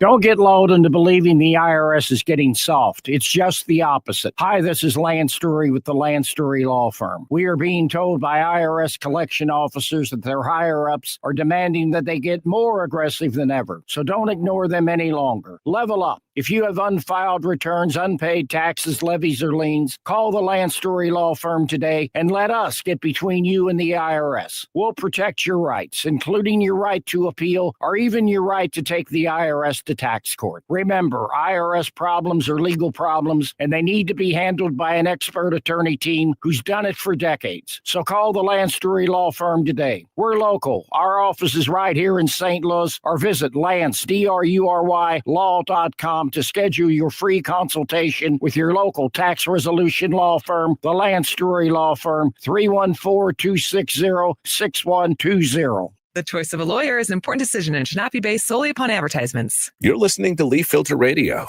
and the guru of gutter protection himself, Chris Coonahan, is here to take your most pressing leaf-related questions. Hey, everybody, Chris here. I understand we have Ron on the line. Ron, where are you calling from? Uh-oh. Ron, are you calling from a ladder? Well, I was. I wanted to ask Chris what I need to do to get my gutters ready to have leaf filter installed. Oh, Ron, you don't have to do anything. A Leaf Filter Trusted Pro will come out and clean out your gutters, realign and seal your gutters, and install Leaf Filter, America's #1 gutter protection system. So I didn't need to get on this ladder? Ron, Leaf Filter Trusted Pros are in your neighborhood and ready to help. Just visit leaffilter.com/deal to schedule your free gutter inspection and get up to 30% off. Thank goodness. What was that site? That's leaffilter.com/deal for your free gutter inspection today. See representative for warranty details. Promotion is 20% off plus a 10% senior or military discount. 1 discount per household. It's the most inspiring night in sports, the Musial Awards at Stiefel Theater. You can be in the audience for this nationally televised event from St. Louis. Named for Stan the Man, the Musial Awards celebrate those who uplift us through their extraordinary sportsmanship. Experience the remarkable moments and people that make this an event like no other. The Musial Awards, presented by Maryville University, Saturday, November 22nd. Tickets at musialawards.com. This is the story of the one. As a custodial supervisor at a high school, he knows that during cold and flu season, germs spread fast. It's why he partners with Grainger to stay fully stocked on the products and supplies he needs, from tissues to disinfectants to floor scrubbers. All so that he can help students, staff, and teachers stay healthy and focused. Call 1-800-GRAINGER, click Grainger.com, or just stop by. Grainger, for the ones who get it done. Hey, facility managers. At Graybar, we're not just one of the largest distributors of electrical and datacom parts in North America. We're your connection to help make your buildings smarter. We work with best-in-class manufacturers to supply products for wireless, security, renewable energy, lighting, and critical power solutions. And we have a network of integrators nationwide that can help make it work all together. So, the next time you're thinking about making your building smarter, think Graybar, and we'll help you get connected. Visit graybar.com/connected buildings to learn more. Join Mark Patrick seminars and lose the weight or stop smoking guaranteed. That's right, weight loss seminar tomorrow at the Marriott St. Louis West in St. Louis at 11 a.m. Stop smoking seminar, 2 p.m. Sign up at markpatrickseminars.com. Retiring soon? Get the information you need by joining Kyle Jones and Matt Allgeier of Fira Capital Management for Your Retirement Highway, Sunday mornings at 9:30. Investment advisory services made available through Pine Ridge Advisors, LLC, registered investment advisors. Securities made available through AE Financial Services, LLC, member FINRA and SIPC. KMOX is now on 104.1 FM, the same great station with even better sound. It's a Graybar Sports Open Line right here on KMOX. We've got a full 2-hour program tonight taking you until 8 o'clock. Very happy to welcome on our good friend Bernie Miklasz. You hear him on Redbird Rush Hour, on Gas House Gang. He's all over STL Sports Central with both video and written content. He's part of the Cards Territory podcast as well with Katie Wu, and he joins us right now for our Wednesday conversation. Hey, Bernie. Matt, good to be with you as always, my friend. Yeah, I appreciate you taking some time. You had an interesting video today, and your point was that Chaim Bloom is in actually a better position beginning the job because of some of the things that John Mozeliak has done. And you look at where this roster is, where it is, more talent came in when they traded away some expiring contracts. They didn't give any contracts to like arbitration eligible guys like Brendan Donovan. They've kept the 40-man roster as clean as possible, not bringing up JJ Weatherholt, not bringing up Mason Wynn. It does seem like Bloom's going to have the opportunity to make as much impact as possible. We don't know what that's going to be very early on in the tenure. Yeah, I thought it was, really interesting when I was, reviewing all the prospect ratings and seeing, for example, how Fangraphs had the Cardinals rated their farm system 15th before the season. And then all the way up to number 6, the updated rankings after the trade deadline, 15 to 6. And ESPN, Kylie McDaniel, they had the Cardinals at 19th preseason, their farm system, all the way up to 9th in their update in August. And a lot of praise for the developing talent, not just the premium guys we all know about, but Keith Law told me, for example, that the Cardinals have a lot of under the radar prospects that are really good. And people are sort of underestimating what they have exactly. And I thought, when you look at it this way, and then you look at the fact that, I'm not saying that the talent on the major league roster is good enough, because it's not. But there are younger players on that roster who like Burleson, for example, has had a really good season. He's not the only one. Ivan Herrera, for example, one of the better younger hitters in Major League Baseball, and others. Mason Wynn. They have good young players that they probably want to keep. And that would include a couple of starting pitchers, Libator and McGreevy. But on top of that, they have other younger players that they can trade to collect future assets for their rebuild. So my point is, listen, we've all pointed to many things that John Mozeliak has done wrong, and it's a reason why this thing flattened out and went south. But it would be dishonest not to acknowledge that, in the way I see it, the Cardinals are actually better positioned going into this rebuild and going into this transition to Chaim Bloom. They're better positioned with young talent than I have seen them in quite a while. And listen, John Mozeliak, if he was in charge of all the mistakes and this and that, he's also in charge of raising the level of young talent within the organization. And when you're going into a rebuild, that's a really vital factor. So Matt, I think you and I are alike, and I think Kevin Wheeler is with us on that, and Tom Ackerman and Chris Ranji. I see no reason to be petty about John Mozeliak. In other words, I'm not saying this stuff because this is his final homestand and all that stuff. Not at all. We've all pointed out the mistakes a million times. What is the point of rehashing all that again? But what's different is that no one seems to realize that they've expanded their young talent pool in a way that is going to help Chaim Bloom do his job. And I think it's the classy thing and the honest thing to do is to make that point. And I know that I always like to joke, if you praise John Mozeliak in St. Louis, I believe it's now officially a felony crime. I get that. But, I just don't believe in being absolutely petty about stuff. Yeah, we know about the screw up, so we don't need to keep talking. See, my focus now is all about the future. I don't really care now what happened in the past because that part's over, and the guy who was responsible for it is leaving. That kind of leads into this because in the grand scheme of things, what I'm about to ask you about really doesn't matter because nothing that happens from now to the end of the season in the last couple weeks matters. But we have watched a team that's been pretty good defensively this year. A lot of that's been based off two individual players, but they've been a fine defensive team. They've been a fine fundamental team. They haven't been a terrible base running team. A lot of these things, Bernie, in the final few weeks of the year, I mean, there's been some bad innings, whether it's walks or whether it's errors or mistakes that don't show up as errors or base running mistakes or fielders not backing up on plays. Like, we have seen this team not do the small things for a month or so. And maybe that's just a byproduct of not being a competitive team, but I have been a little bit disappointed by that. Yeah, I think they've gotten a little sloppy, and I don't know whether it's human nature. I don't know. And I don't like to make too much excuses about injuries, but they've gotten walloped by injuries in the second half. Although I got to point out, for the entire season, according to Baseball Prospectus, that has a great injury tracker, the Cardinals have been the least impacted team in the majors by injuries. And that includes the recent stuff. So, but they have gotten sloppy, and I know they're moving people around and they're plugging in, and you're seeing guys play a lot that haven't been playing a lot. When Gorman took over at third base, he was really bad at first. He got better, and then has kind of relapsed again defensively. So, but I agree with your premise 100%, and I just think there's a lot of factors, and and again, after they went to 9 games over 500 by sweeping Cleveland, 9 games over 500, their season best. I mean, they are 27-41 since then. It's only the Rockies have been worse than the National League.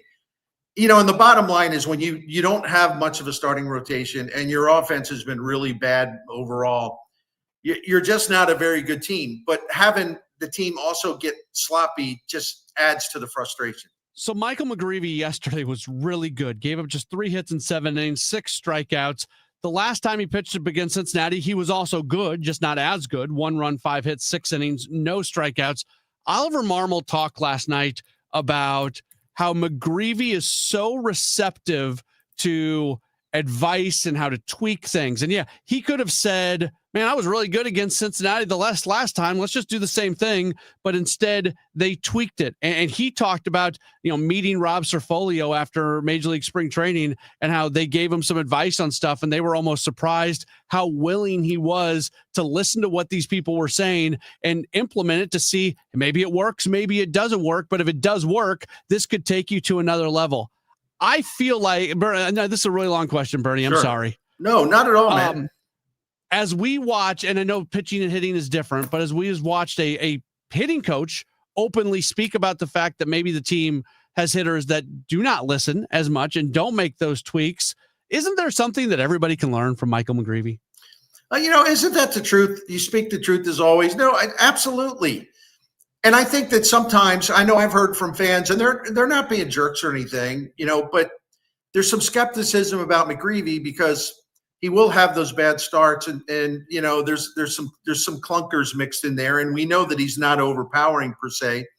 And I think they wonder, are the media overrating him a little bit? I don't think we are, because we're all well aware of what his limitations are. But if you look at his record, and I'm not going to say it's happened every time, but just a lot, most of the time when he has a bad start, his next start is like excellent because he realizes how he screwed up. He realizes what went wrong. He realizes what mistakes he made. He realizes what he needs to correct and clean up before his next time out. And he gets that done the dominant amount of times.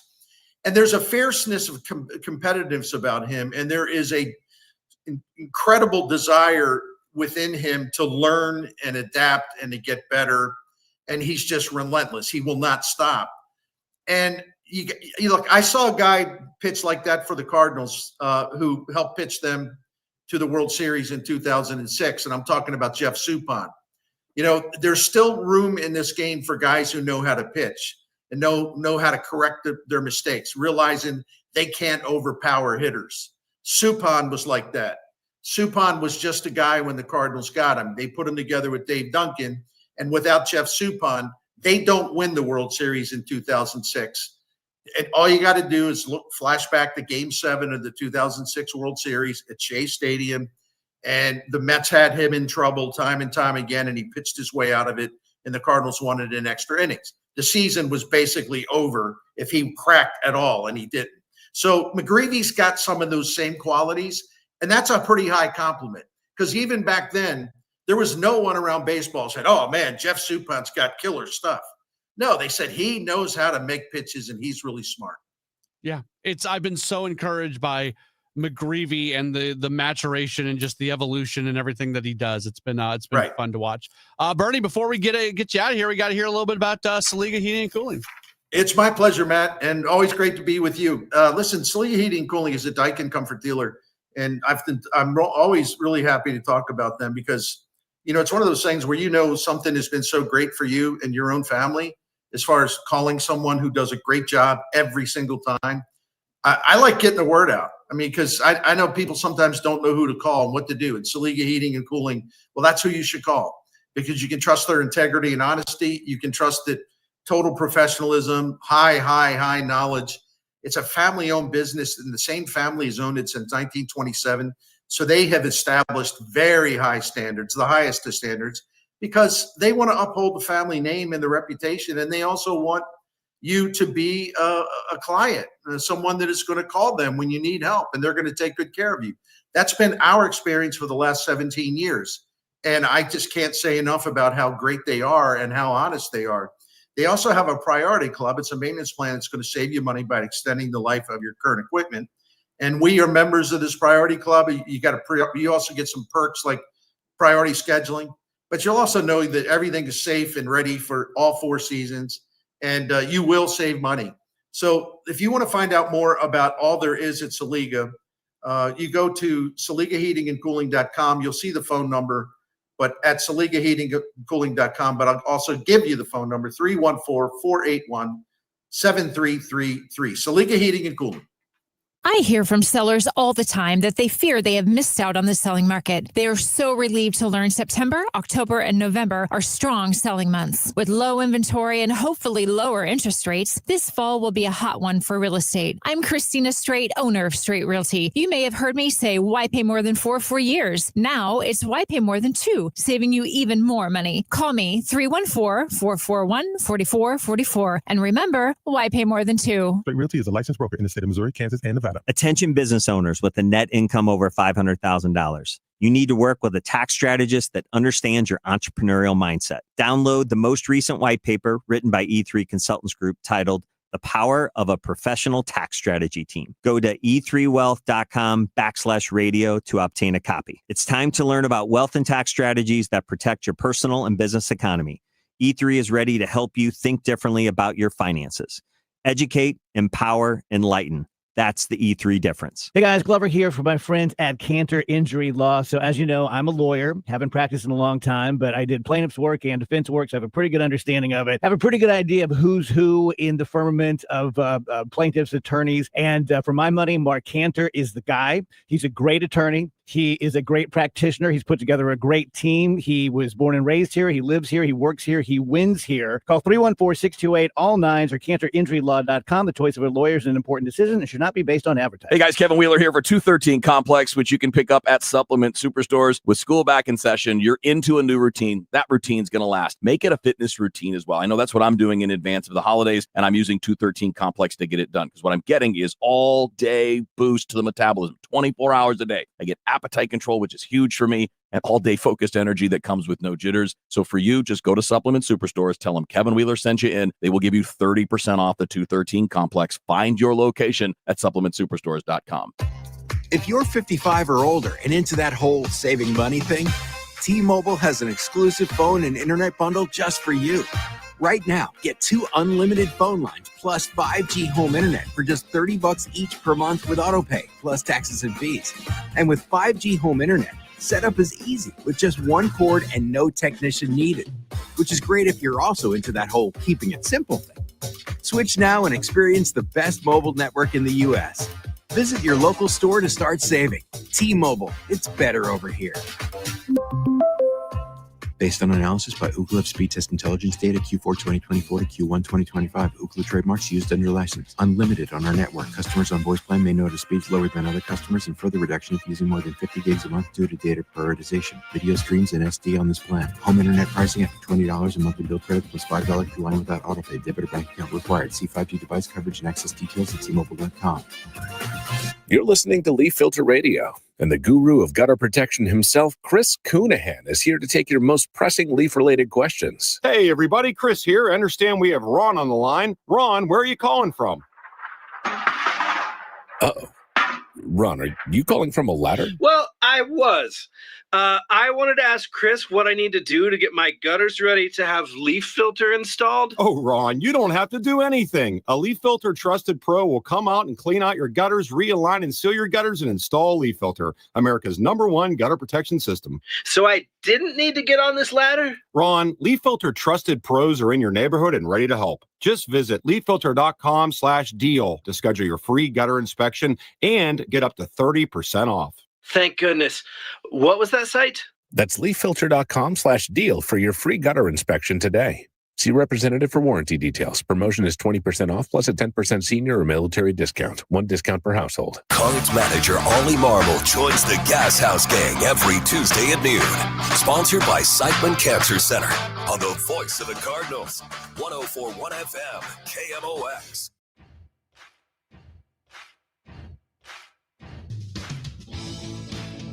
Well, it's been a while since we've been able to talk about City SC coming off a victory that happened this past weekend as they traveled to Montreal and came away with a 2-0 win. They're going to get back at it on Saturday on the road as they match up against San Jose.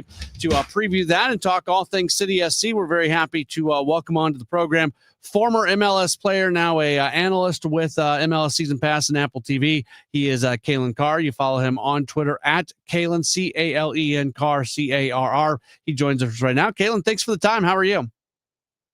Hey, I'm doing well. Awesome to be with you guys. Appreciate it. Yeah, we appreciate you taking a little bit of time with us today.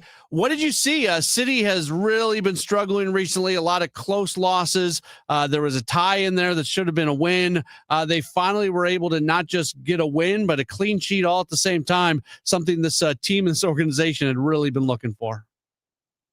Yeah, no, you could almost feel a collective sigh of relief and some confidence in the team, too, because if you look at the quality of play and especially the goals, there was some really nice interchanging of positions and understanding. And so it didn't look like a team that is 14th place in the Western Conference right now. And I know Montreal are not in the best spot either. I cover them pretty frequently. I live here in New York and make the quick flight up to Montreal, but not an easy place to play, not a simple place to get results, even when you consider the travel and the conditions and all that. And, I just thought that the way that they came out in this one looked really, really strong. And, the little clever behind the leg pass from João Klaus as well was kind of icing on the cake.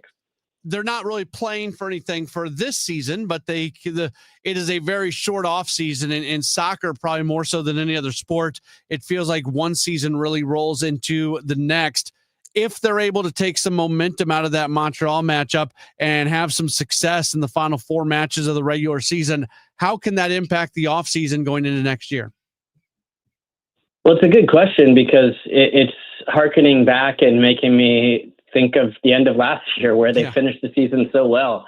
And same thing. Yeah, you were like, okay, well, hey, they've got this confidence. They have the new signings. They brought in Hartzell. They brought in, a number of different pieces that came into the side that where you're like, okay, this is, a real team going forward. And they looked like they were on pace to, if they had a little bit more time, to make the playoffs. And it kind of fell apart. And I think obviously the hiring of the manager that came in just didn't really work out, didn't fit the system, kind of went more defensive when they had the pieces to play a little bit more expansive. And there's just been too many changes, I think. And that's where you see a little bit of a loss of identity. So I'm really interested to see, for me, is Critchley going to be the guy to get the job? Is who's going to be able to stay there? And I just think towards the end of the season, even if you're not playing for the playoffs necessarily, or that seems like a tall task at this point, you're playing for your job. I've been there where you're not going to make the playoffs. And look, I wanted my option to get picked up. I wanted to be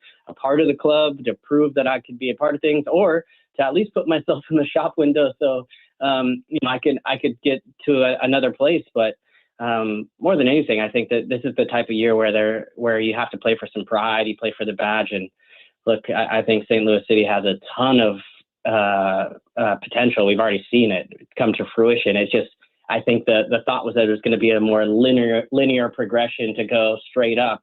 And then it's kind of been much more, down. And then, even when it's gone up, it's been halted. So looking for a little bit more solid footing. It's interesting you say that. When you're a player playing for a team that's not going to the playoffs and you do want something good for you personally, like an option being picked up or just an opportunity the next season, how do you go about still being able to play as part of a team game when it's more about what you want personally, if that makes any sense whatsoever?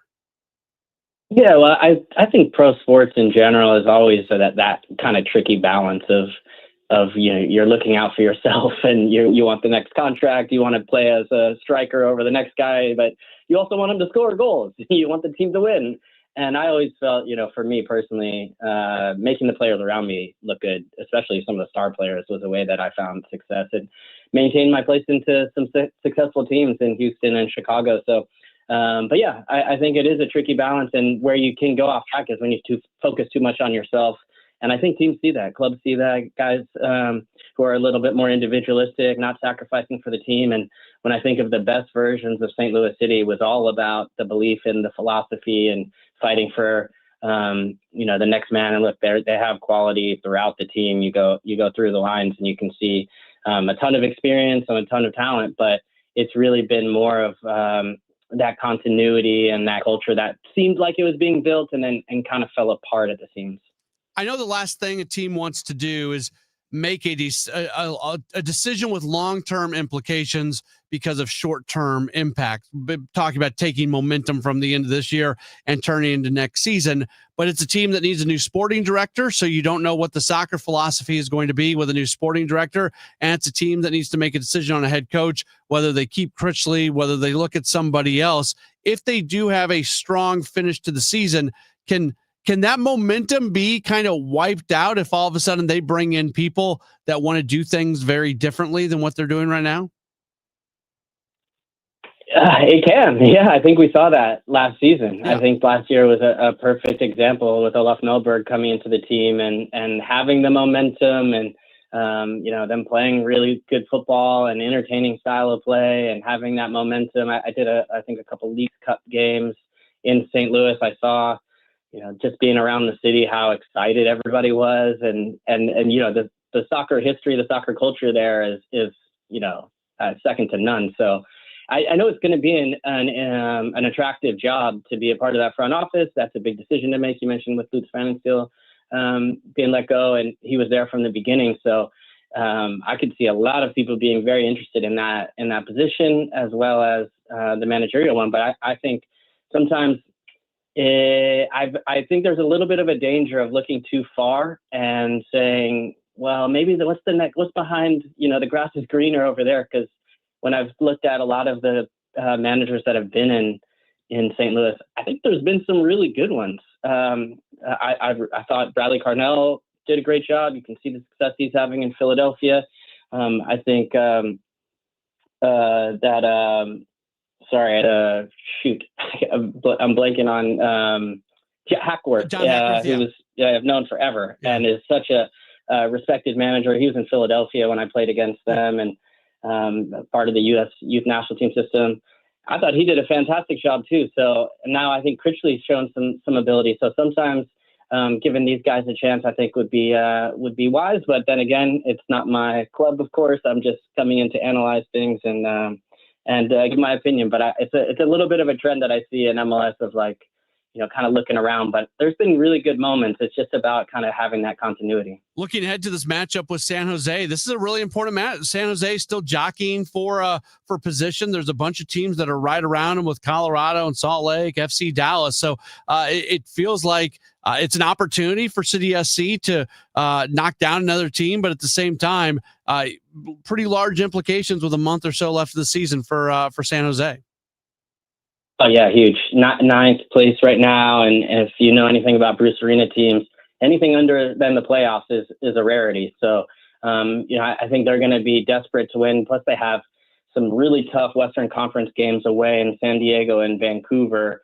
Still waiting one home game on decision day. So, I think there's a lot of pressure on San Jose to beat St. Louis and to take all 3 points in this. But I know, just covering MLS.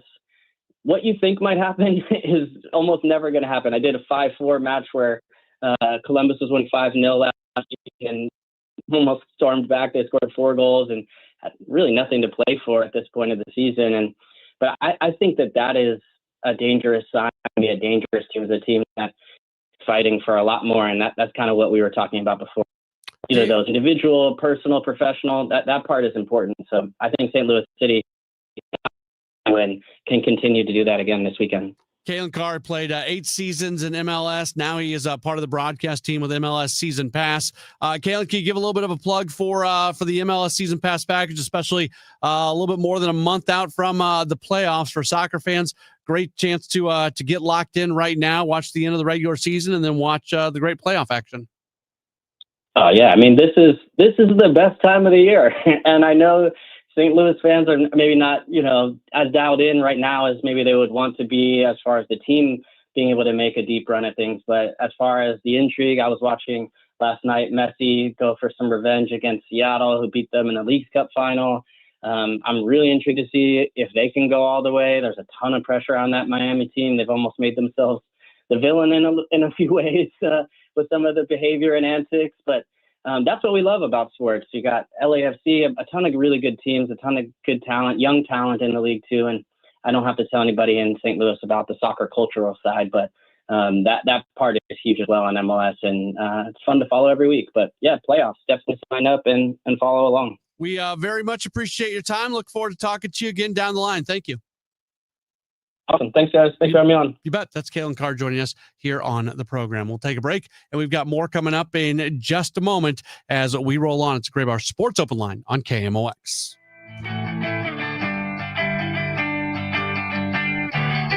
Let me tell you about this new pretzel cheddar club. Hey, I'm Carlos. And I'm Ebony. And a little thing we love about the Chick-fil-A Pretzel Cheddar Club is the tangy Dijon with the pretzel bun. It takes it to a whole nother level. It goes perfectly with the chicken and the cheddar cheese and the bacon. Man, you know how much you love bacon.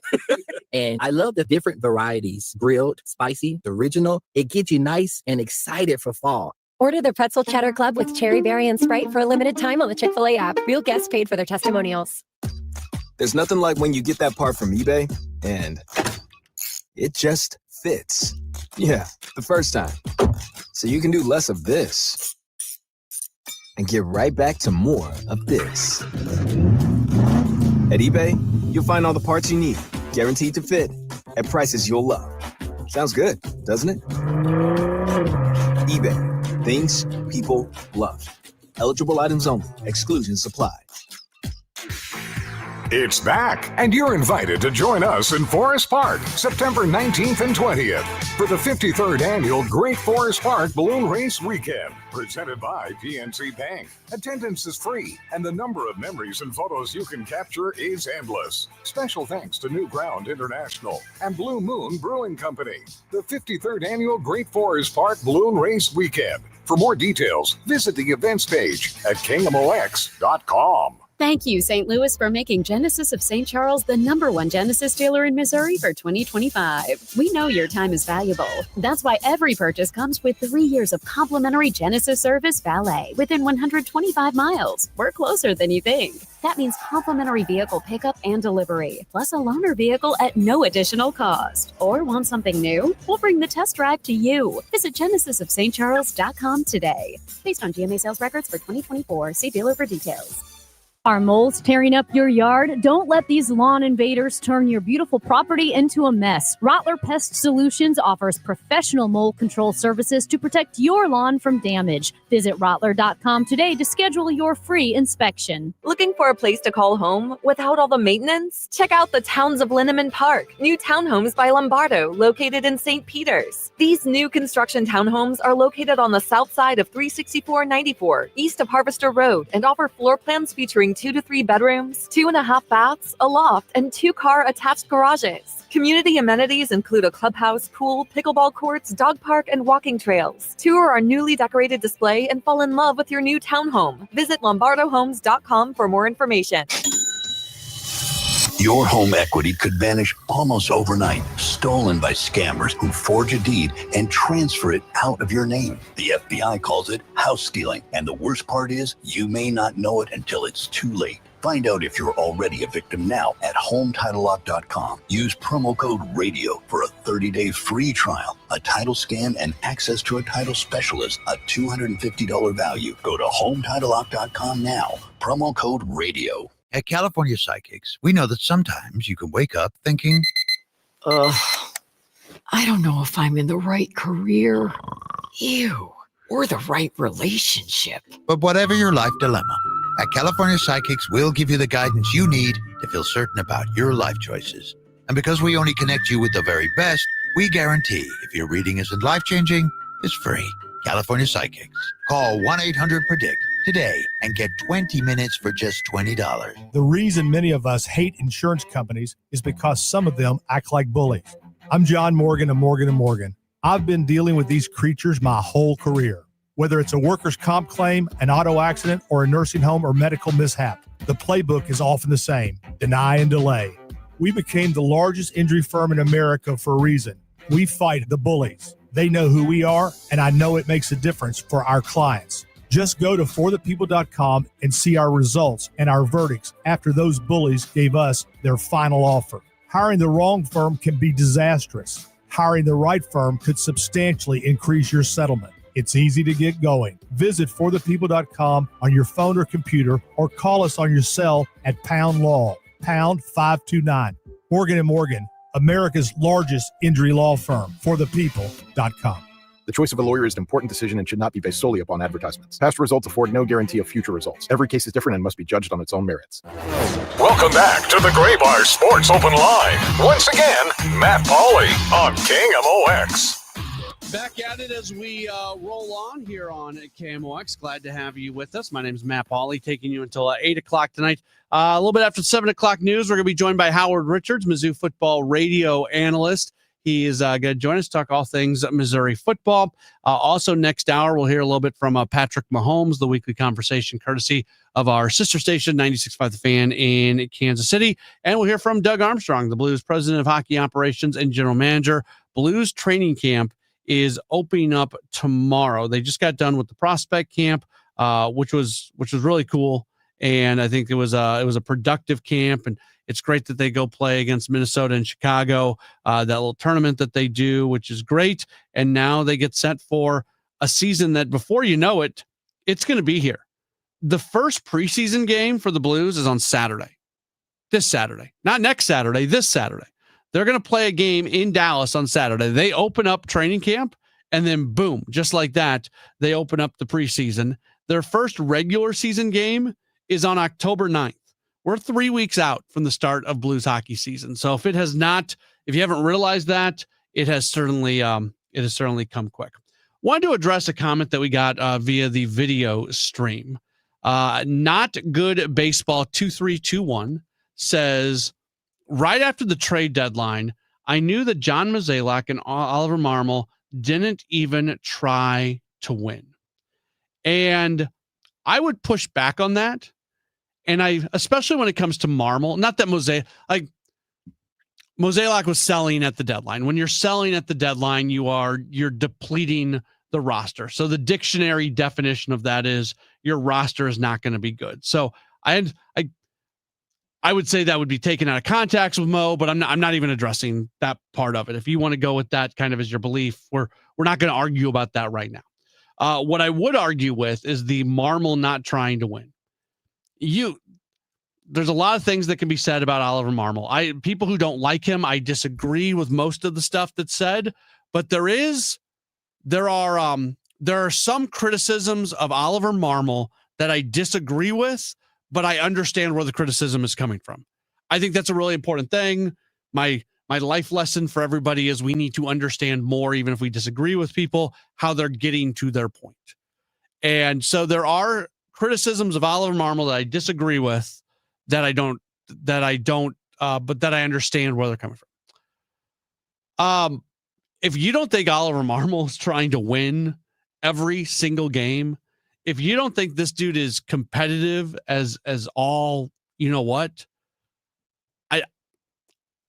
I don't have a lot to tell you because it's not true.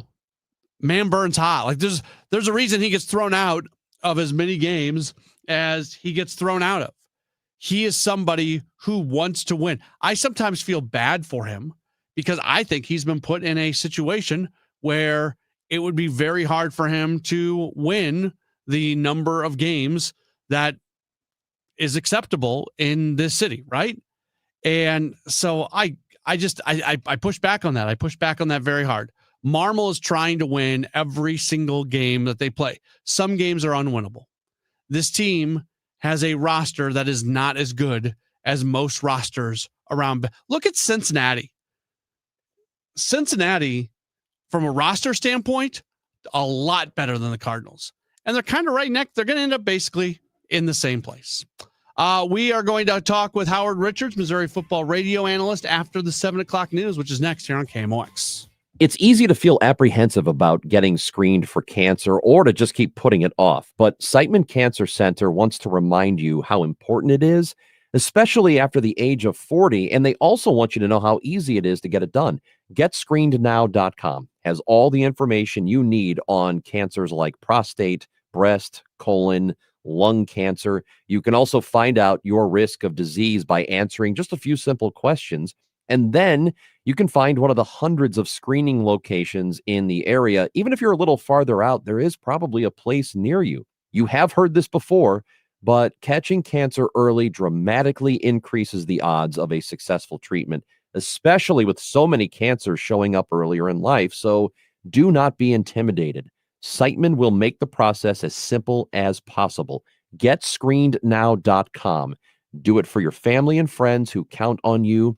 Do it for yourself. Visit GetScreenedNow.com. You hear that? That's the sound of your business losing money. Legacy phone systems weren't built for today's teams. OpenPhone gives your business a smarter way to stay connected. OpenPhone lets you manage calls, texts, voicemail, and contacts all in one place so that you and your team can deliver a seamless customer experience from ring to...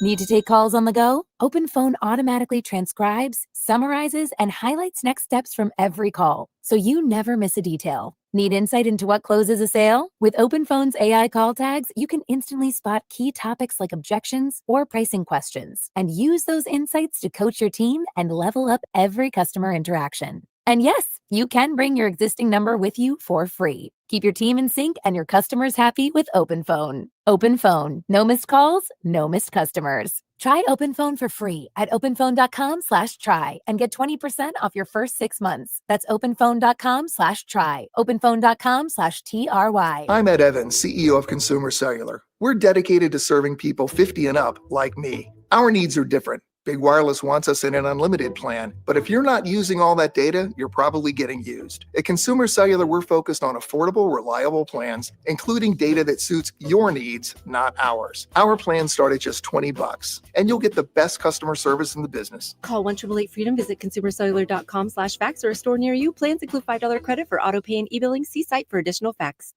Are you having trouble hearing? Hearing loss can devastate the quality of your life. Now, there's an affordable fix for you or your loved one. Rated the best hearing aids of 2025 by Forbes Health, Audion Hearing has the highest quality hearing aids at the lowest prices, starting at just $98 a pair. I actually like them better than my old $5,000 hearing aids. I could not believe how my hearing and life changed. Join over 1 million happy customers by going to audionhearing.com. That's AUDIEN hearing.com. Winner of the National Edward R. Murrow Award for Breaking News.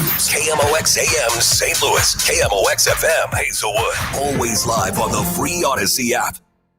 Is CBS News on the Hour, sponsored by O'Reilly Auto Parts. I'm Jennifer Kuiper. What you won't see on late night TV? From Hollywood, it's Jimmy Kimmel Live. ABC has pulled the Jimmy Kimmel Live show from the air indefinitely. It comes after Nexstar said it was pulling the show from its affiliate stations over comments made about the motives of the Utah man who was charged with shooting to death conservative activist Charlie Kirk 1 week ago. We hit some new lows over the weekend with the MAGA gang desperately trying to characterize this kid who murdered Charlie Kirk as anything other than one of them and doing everything they can to score political points from it. FCC Chairman Brendan Carr thanks Nexstar for, he says, doing the right thing. 3 police officers in Pennsylvania are killed and 2 are in critical condition after being shot while serving a warrant in North Caduras Township near the Pennsylvania-Maryland line. They were ambushed by several rounds of rifle fire from a position of tactical superiority. Pennsylvania State Police Colonel Christopher Paris saying of the shooter, I can tell you that the actor is deceased. Governor Josh Shapiro says, quote, we need to do better as a society. The Federal Reserve cuts interest rates by 0.25 percentage point and indicates more reductions are coming. CBS News business analyst Jill Schlesinger. It appears that officials think that there will be 2 more cuts before the end of the year. There's another meeting in October, and then the final one of 2025 is in December. President Trump is in the UK, and so are protesters. Donald Trump, you can't hide! The president has attended a banquet with King Charles, and CBS's Ed O'Keefe outside Windsor Castle on what's next. Some meatier conversations on Thursday with the prime minister up at his country estate. The U.S.-UK trade agreement top of mind as both countries are eager to demonstrate to their own countries and to the world that that agreement is now in place. Not in agreement with changes at the CDC, the governors of 4 states, which recently formed the Western States Health Alliance and has issued its own immunization recommendations. CBS News medical contributor, Dr. Celine Gounder. They are recommending that anyone who wants a COVID shot, child or adult, anyone who wants one should be able to have one. Soccer players use their heads to hit the ball, and a new study looks at what it could be doing to their brains. CBS's Matt Piper. The study says that in amateur soccer players who head the ball, there were alterations within the folds of the brain. It says constant hitting of the head that way had more disruptions within a specific layer in the folds of the brain linked to poorer performance on thinking and memory tests. The study says it does not prove that soccer heading causes brain changes, but does show an association. This is CBS News. Think O'Reilly Auto Parts for all your car care needs. Get the parts and service you need fast from the professional parts people at O'Reilly Auto Parts. At 7:03, we've got a clear sky right now, 83 degrees downtown at the Arch. Missouri's new congressional map has accidentally placed a small section of voters southwest of Kansas City, southeast of Kansas City, into 2 congressional districts, according to the bill's text. This error could jeopardize the bill, which continues to see new legal challenges filed against it. Democrat State Senator Brian Williams. This was a session called just to push the agenda of the White House and Donald Trump. It was not a priority of Missouri or something that would benefit our state. He says he is unsure how Republicans could fix the error. Governor Kehoe has yet to sign the bill, and KMOX has reached out to his office for comment. Some members of the U.S. House, including Illinois Congresswoman Nikki Budzinski, are getting involved in the Boeing strike. The Congressional Labor Caucus sent a letter to Boeing asking they go back and negotiate with striking workers. Tuesday, we told you, IAM had a proposal for Boeing, which they said could end the strike. However, Boeing responded with the union was staging a stunt and shot down IAM's offer to start renegotiating. The union also says union members will vote this Friday. Now, the Labor Caucus says a big concern of theirs is that Boeing has said they are hiring permanent replacements for the striking workers. IAM Union International President Brian Bryant says in a release, quote, IAM District 837 members in St. Louis have the rightful expectation to be treated like Boeing employees across the country. It's a slap in the face for Boeing to refuse to make any attempt to listen to its employees and negotiate a fair contract, unquote. The Congressional Labor Caucus is requesting Local 837 negotiate in good faith to reach a fair contract in a timely manner. Maria Akita, KMOX News. Bi-State is contemplating increasing the frequency of transit service in St. Louis County, but there is a catch. Bi-State Development CEO Toby Roach says they want to cut the wait times between transit cars. However, to do so, they'll need more money. So they're asking the county to allow them to raise rates. A 30-month service increase, which contemplates the whole thing for 30 months, is nearly $25 million. The current sales tax shortfall of $7 million Bi-State is facing is also included in that ask. The council says they will have a committee of the whole where they will discuss the plan in depth. Sean Malone, KMOX News. Despite the chance of storms, the Great Forest Park Balloon Race remains on schedule this weekend. Director of Event Production, Jessica Stegan, says they'll have held the race before in recent years where the wind has changed course between when the first balloon lifts off and the others chasing it do. Some years, depending on the wind, the winner might be 20 feet away. They might be 2 miles away because sometimes in that 15-minute head start, the winds do change. She says to keep an eye on their social media page for any weather-related updates to the race. Tonight, clear sky, 68 for Thursday. Okay, humidity, high 95. Right now, 83 downtown. I'm Michael Calhoun, KMOX News. Welcome back to the Gray Bar Sports Open Line. Once again, Matt Pauley on KMOX. We are back at it as we get into hour number 2 of the program. Missouri football, they're looking good so far, sitting with a 3-0 record. They've got a big one coming up this weekend as they are going to match up against South Carolina. Very happy to welcome on to the program. He is the radio analyst on the Missouri football broadcast. One of our favorite people to be able to talk Tigers football with. He is Howard Richards. Follow him on Twitter at @How_Rich. Howard, thanks for taking the time with us today. How are you? Good evening, Matt. I'm doing well. And do we still call it Twitter? I do. Because it just sounds better than it. No, it just sounds better than X. I mean, X is just it's just insane. As long as people know what I'm supposed to be saying, it works, I guess. I think everyone knows it's Twitter, and why the name change, I have no idea. Yeah, I never got that either. So I'll just keep doing what I'm doing. So with the day that Missouri and Kansas matched up against each other, it was one of those days where I had to be out of the house for most of the day, and I was driving around and I was listening to your guys' broadcast. And I had so much fun listening to it. I just had to wonder how, for a game like that A, was so huge, B, ended up being a win, the back and forth nature of it, especially late in the game, how much fun were you guys having in the booth as that game went along? If you look at the video from the game, so we stream live from the broadcast booth. There's a video out there someplace. You'll see an example of how much fun we have. I mean, we're jumping around and high-fiving and everything, but it was like that today. I think the anticipation of playing against Kansas after an absence of 19 years since Kansas had played at Fro, and then for me, having played against KU 4 consecutive years, and then just understanding the meaning of what that rivalry game means to both institutions was just tremendous. And the energy was as good, if not better, than any home game that I can recall in the past 15 years that I've been doing the games. It was great. Could have this season started any better? The 2 games against teams that they're supposed to win, and they win them in very one-sided form, and then your non-conference game against a really legitimate opponent, you get a challenge, you have to come back in it, you make plays late. It just seems like there's a lot of boxes that have been checked off going into conference play. I think I agree with you 100%, and especially with a game like Kansas. it's good to have a test like that early in the season to see how your players respond. Yeah, it wasn't perfect. There are lots of things that came out of the game, areas that needed to be worked on, in order to be better and to continue to show improvement week after week after week. But I think they showed that against Louisiana. And let's hope that the things that needed to be corrected from that game and the previous two games get corrected before South Carolina shows up on Saturday.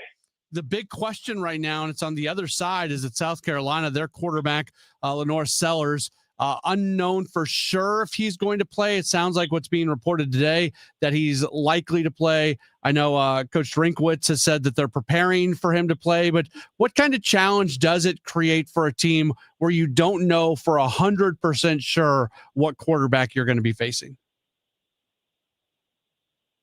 It's unique in so much as if there's a quarterback that you've not seen, you don't necessarily know how to prepare.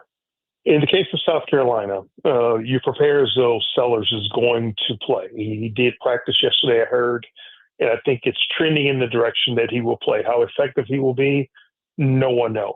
And sometimes guys that get knocked out of a game, they come back and they play like gangbusters. The backup quarterback, his name escapes me at the moment, but I think we've seen him before. Drink has certainly seen him before. And he's more than capable, can move the football, can run it. So regardless of who's taking snaps, and I will take a page out of Drink's book, it's less about what the opponent does and more about what Missouri does well and how it executes, from start to finish. And when that team has been able to execute in all three phases, consistently and not allow big plays on defense, avoid turnovers,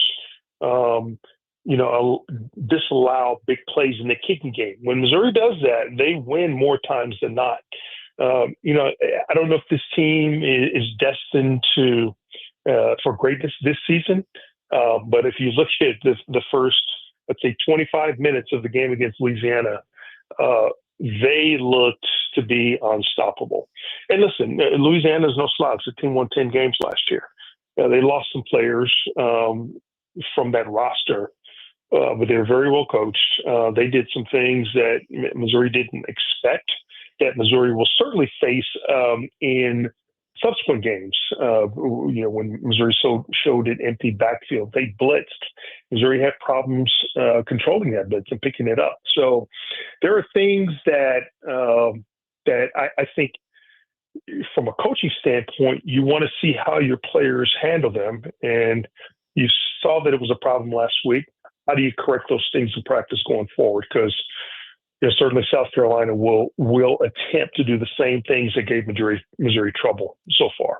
We saw just such a special game from Ahmad Hardy. He's been named the Doak Walker Player of the Week. I mean, 250 yards, 3 touchdowns. It doesn't matter who you're playing against, Howard. That's a day that you remember forever. How much fun was it watching a young man seemingly do whatever he wanted to do on the field?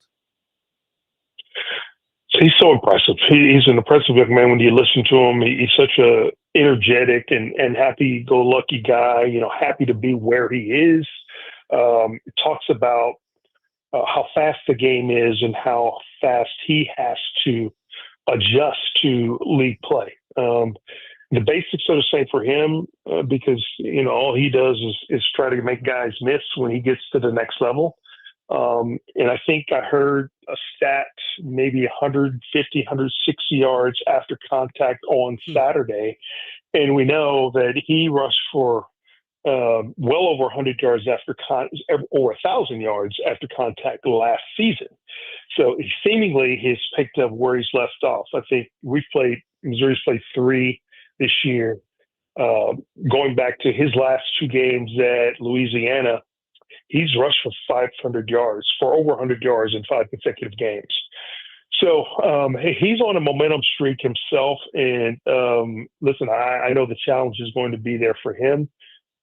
League play, everyone steps up their game, several other notches. And I expect the same, for this game this weekend, especially being the first game in conference play. And just read a tweet, Matt, from Mizzou beat writer Eli Hoff. It says, unsurprisingly, South Carolina quarterback Lenore Sellers is listed as questionable on the Gamecocks' first injury report of the week. Mizzou has a clean report aside from season-long injuries to Blake Craig and quarterback Sam Horn. There's a longer-term absence for offensive lineman Logan Reichert. I think there's another injury report that comes out on Wednesdays that will maybe be a little more clear with regard to the status of Lenore Sellers, but I expect him to be, either be questionable again tomorrow or at least probable going into Saturday's game. We're talking with Howard Richards, part of the broadcast team, the analyst on the Missouri Tigers Football Network. Bo Pribula has been pretty good. I mean, he's completed better than 3/4 of his passes, 7 touchdowns. Is this kind of what you were expecting from him, or is this even more than what you were expecting? Well, I'd say it's what we hoped for. Yeah. More than anything. The expectation is that a guy is certainly, whoever's going to play quarterback for Drink is a guy that's going to have a great grasp of the offense and one that's able to throw it with accuracy, make good decisions, and not make a lot of mistakes throwing the football. The ball's got to come out in a hurry. We've seen all those things, minus his fumble where Kansas picked it up on a scoop and score. It's really the only glaring mistake that he made. So protecting the football, he'll tell you it's something that he has to improve upon. But also just continue to keep his eyes downfield when he does try to scramble and try to find that open receiver. Maybe save your body a little bit, Bo. We can use you down the road. We don't need you. We don't need any more quarterback injuries for this season.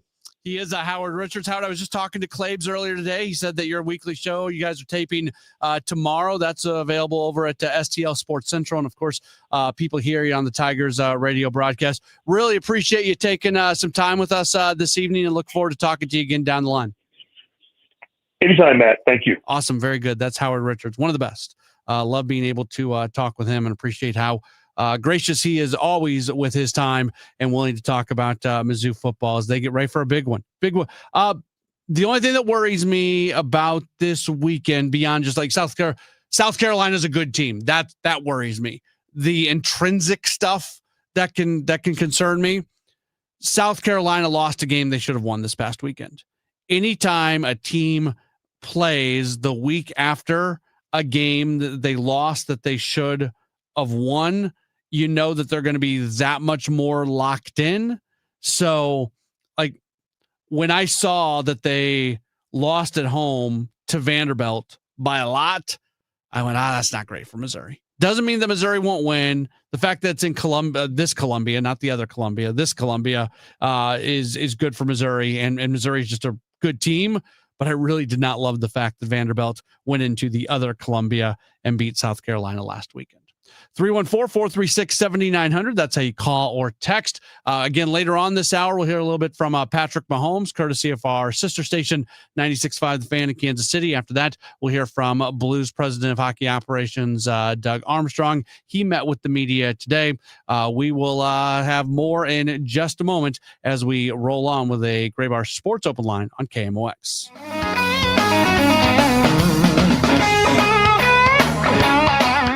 This is Justin Brown with Krenz Financial Group. For over 6 decades, we've helped St. Louis families and businesses plan with purpose and live with confidence. Is your financial advisor proactive or reactive? If your strategy or service feels stagnant or misaligned, it may be time for a change. Our defined, proactive approach to investments and communication keeps you informed and prepared for what's ahead. Let's talk about what makes us different and how a more engaged advisor can help you reach your goals. Your goals, our mission. Start today at kfgadvisors.com. Securities offered through Raymond James Financial Services. Member FINRA/SIPC. Krenz Financial Group is not a broker-dealer. You deserve to have better internet. If your internet's always going down, just all of a sudden randomly, you look down at your device, you're watching something on watching a streaming show and it starts not working and you don't know why, and then like 2 or 3 minutes later the internet's back and you just live with that because that's what happens when you have a lot of internet service providers. You pay your bill every month and you go, man, there's got to be a better way. This is too much money that I'm spending. Well, let me tell you about i3 Broadband. They are the internet service provider at my home. They have been that way before I was even talking about them. I love them. I've told so many people about them because I feel really happy and really comfortable with the amount of money that I'm spending on the service. It's a lot less than it was when I was with the cable company. The service doesn't go down. It's so reliable. They put a wire in underneath the ground. They bury it. They take care of everything. And then you don't have to worry about it. It's not this constant being worried about your internet dropping or the internet. It's just good. So they're always adding more neighborhoods. I've had some people say to me, I went to i3broadband.com and they weren't available in my neighborhood. I said, well, just keep looking because they're always expanding. They're always putting new neighborhoods in throughout the St. Louis area. So you head to the website, i3broadband.com. You put your address in. You see if they're available. If you are, do a little research, talk to them, call them. They'll answer all your questions for them. If they're not, keep trying because they're always adding new neighborhoods. Trust me, they're the best. I really believe it. i3 Broadband, i3broadband.com.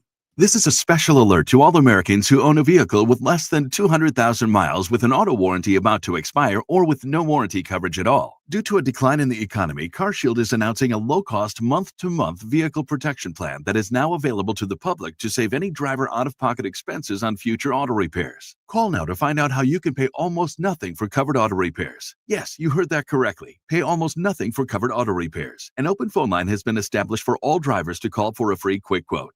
Call 800-908-8646 now. Drivers who are covered will not have to pay for covered repairs again. This protection plan is at an all-time low. Additionally, drivers who activate this vehicle protection today will also receive free roadside assistance, free towing, and car rental options at no additional cost. Call us for your free quick quote today. 800-908-8646. That's 800-908-8646. What do you have to lose? Call 800-908-8646. Again, 800-908-8646. It's never too early to start thinking about your retirement journey, and it's never too late either. You just need to know that the steps may look a little different. Listen to Wealth and Wisdom with Gary Goldberg, Saturday mornings at 7 here on KMOX. Join Mark Patrick seminars and lose the weight or stop smoking guaranteed. That's right, weight loss seminar tomorrow at the Marriott St. Louis West in St. Louis at 11 a.m. Stop smoking seminar, 2 p.m. Sign up at markpatrickseminars.com. News, talk, cards. 104.1 FM KMOX.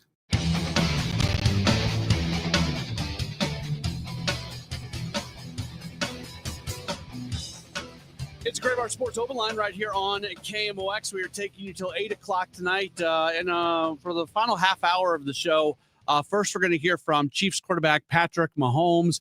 Each week he talks to our sister station, 96.5 The Fan in Kansas City, an exclusive conversation that we get access to because, well, they're our sister station. We're their sister station. And so we'll have that coming up in just a while. Chiefs are 0-2. They got to get things going. And then after that, we'll talk some Blues hockey. Doug Armstrong met with the media earlier today, the Blues president of hockey operations and general manager. Training camp starts tomorrow.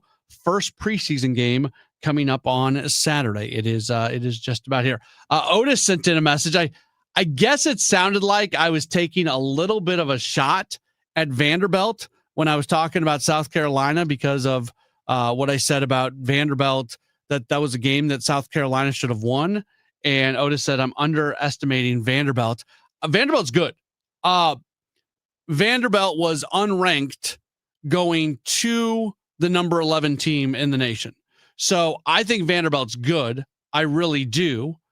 I still think South Carolina should have won that game. And to lose a game at home 31-7 when you're ranked number 11 to an unranked team, and Vanderbilt's ranked now and they deserve to be ranked. But that was not me taking a shot at Vanderbilt. It was just me saying that was not a good loss for South Carolina when you consider everything that goes along with it.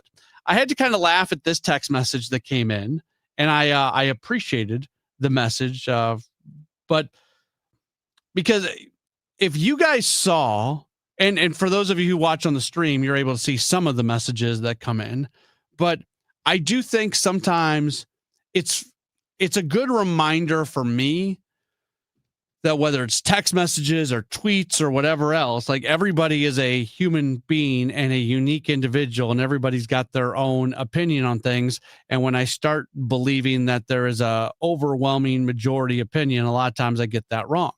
So I got a text message from the 314, and it says, first off, I like the beginning because the other day I was getting text messages telling me how much of a jerk I am. So I really appreciated the start of the text message that goes with, I think you are very nice and a good guy. Thank you. It's nice to hear that. I was being inundated with messages telling me how horrible of a human being I was just a couple days ago. So I appreciate the nice message. It's nice to get a little lift up every once in a while. Anyways, the texter goes on. Thank you. Very nice. Good guys. The majority of people just want Mo to leave because he's an arrogant blah, blah, blah. And we can deal with Oliver Marmol. So the point of that was this texter's structural belief is that the Cardinals fan base is mad at Mo and are willing to put up with Marmol. That's true for some.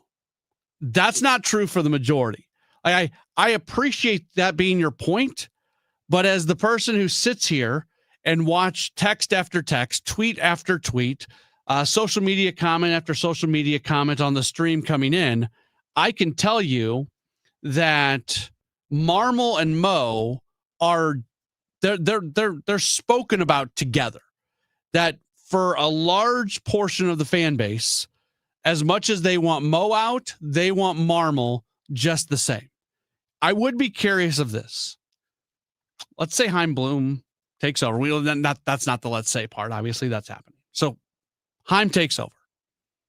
Marmol sticks around, which I think is going to happen. I think Oliver Marmol is going to be the manager next year. I'm excited for that because I want to see what it looks like. If it looks different with Marmol, I think there's some things that frustrate a lot of people that happen under Marmol that get blamed that the blame goes to Marmol, and it's more about the organizational philosophy, which is dictated by other people.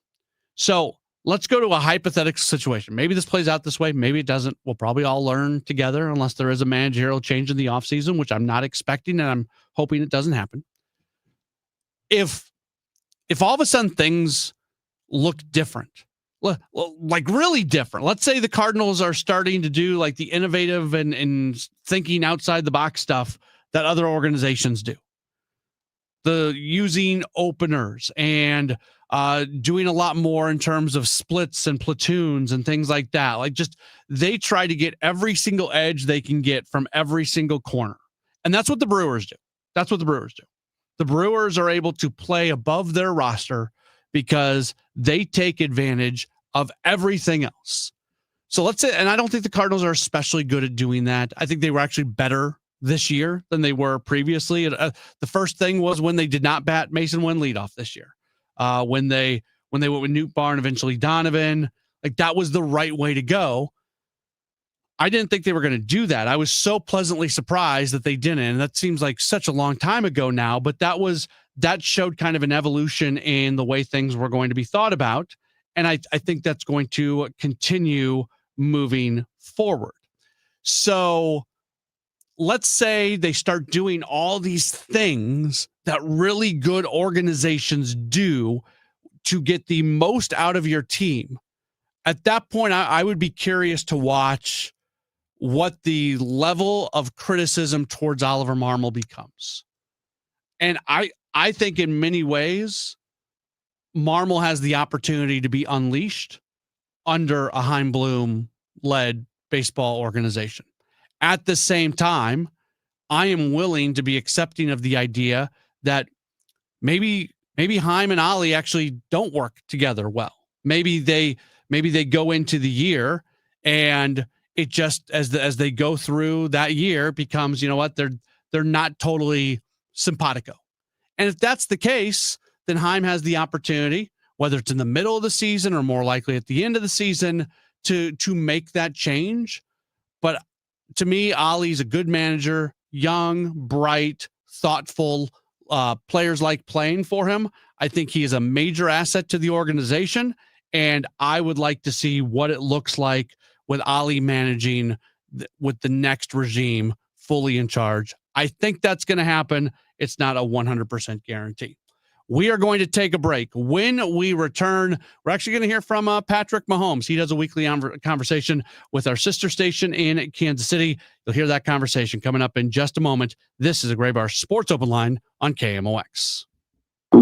Oh no, stomach issues again? Stomach issues? Who are you? Your pancreas. I could be the real reason for your diarrhea, gas, bloating, stomach pain, or loose oily stools. I thought it was my stomach. People often do, but any of these symptoms could mean having a condition called exocrine pancreatic insufficiency, or EPI. With EPI, the pancreas doesn't release enough enzymes to break down food, but EPI is manageable. Use the symptom checker on identifyepi.com and speak with your doctor. That's identifyepi.com. Sponsored by AbbVie. As a mom, comforting my family is what I do best. Vicks Vapor Stick provides soothing, non-medicated Vicks Vapors in an easy-to-apply stick, and it dries fast, so there's no mess. I use it to comfort myself and my family. Thanks, Mom. Vicks Vapo Stick, soothing comfort for the whole family. And try Vicks Vapo Shower Max for steamy Vicks Vapors when you need more comfort for yourself. Use this directly. Let's go! You're still glowing, flirting, grooving. You still got it.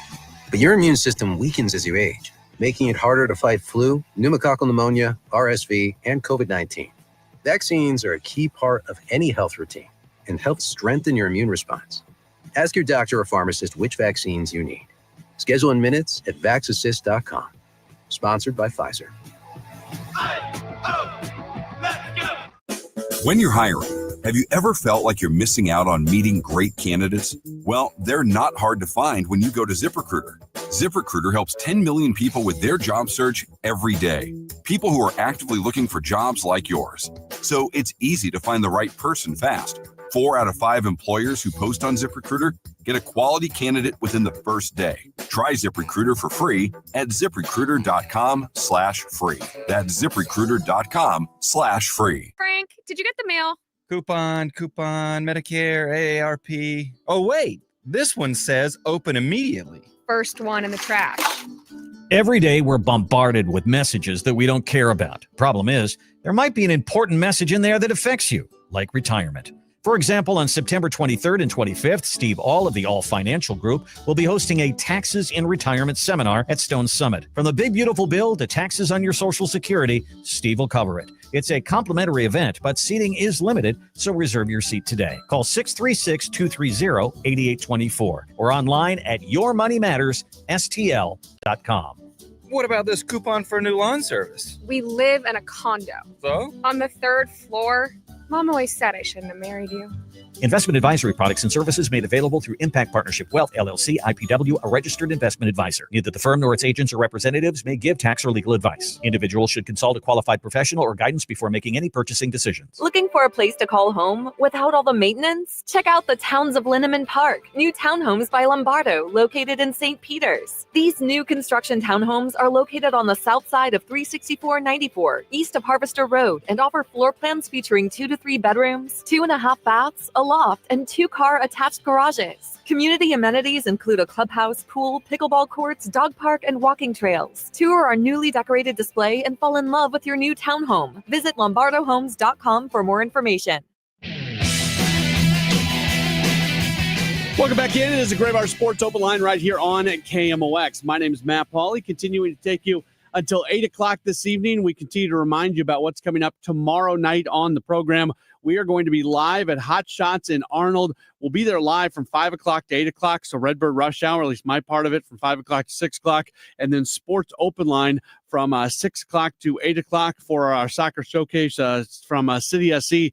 Timo Baumgartel is going to be there. He'll join us on the air for from like 6 to 6:30 or so. And then the time after that, he'll be available to sign autographs and take photos and do all that sort of stuff. So look forward to seeing everybody in South County and in Arnold. We're going to be there coming up tomorrow. It is that time of the week where we hear from Kansas City Chiefs quarterback Patrick Mahomes, a weekly conversation that he does exclusively with our sister station in Kansas City, 96.5 The Fan, and as St. Louis is home for the Chiefs, we get to play it back each week. This is Mahomes' birthday week. Now the Chiefs are 0-2, so maybe there's they start slow into the conversation this week before getting into football, as the Chiefs have got to play some better football. Tough schedule to start the year, but they are 0-2. But as the conversation did start between Mahomes and Carrington Harrison, they talked a little bit about when it comes to Mahomes' birthday each year, is this a time that he uses to kind of reflect back on where he's been and how much his life has changed in really a short amount of time? Yeah, I mean, I'm super grateful for just everything that I've kind of experienced in life. I mean, I've had great people around me in my family and friends, and obviously had a great run here in Kansas City. And so it's been a lot of fun these last 9 years, I guess that would be until I was 30, but let's make it another 10 to 15 more. So we were having some bets around the office on how you prefer your steak to get cooked. Some people were saying well done, and I was like, not my guy. Pat's not getting his steak cooked well done. On Sunday, whenever you guys ate, tell me what you ordered. I got the Wagyu meatballs, and then I ate a little bit of the chicken just as like kind of an appetizer, and then we got some of the ribeye. And so I do get my steak. I get my steak medium. I can do medium. I did medium rare for a long time, but now I'm just a medium guy, and I feel like no matter where you go, you can get a good medium steak. Okay, that's good to hear. That's how I get mine. I get my medium rare, medium, depending where I am. So I'm happy to know that you and I are on the same page there. For sides, what do you usually get? Are you a mac and cheese, a mashed potato guy? What are you getting for sides?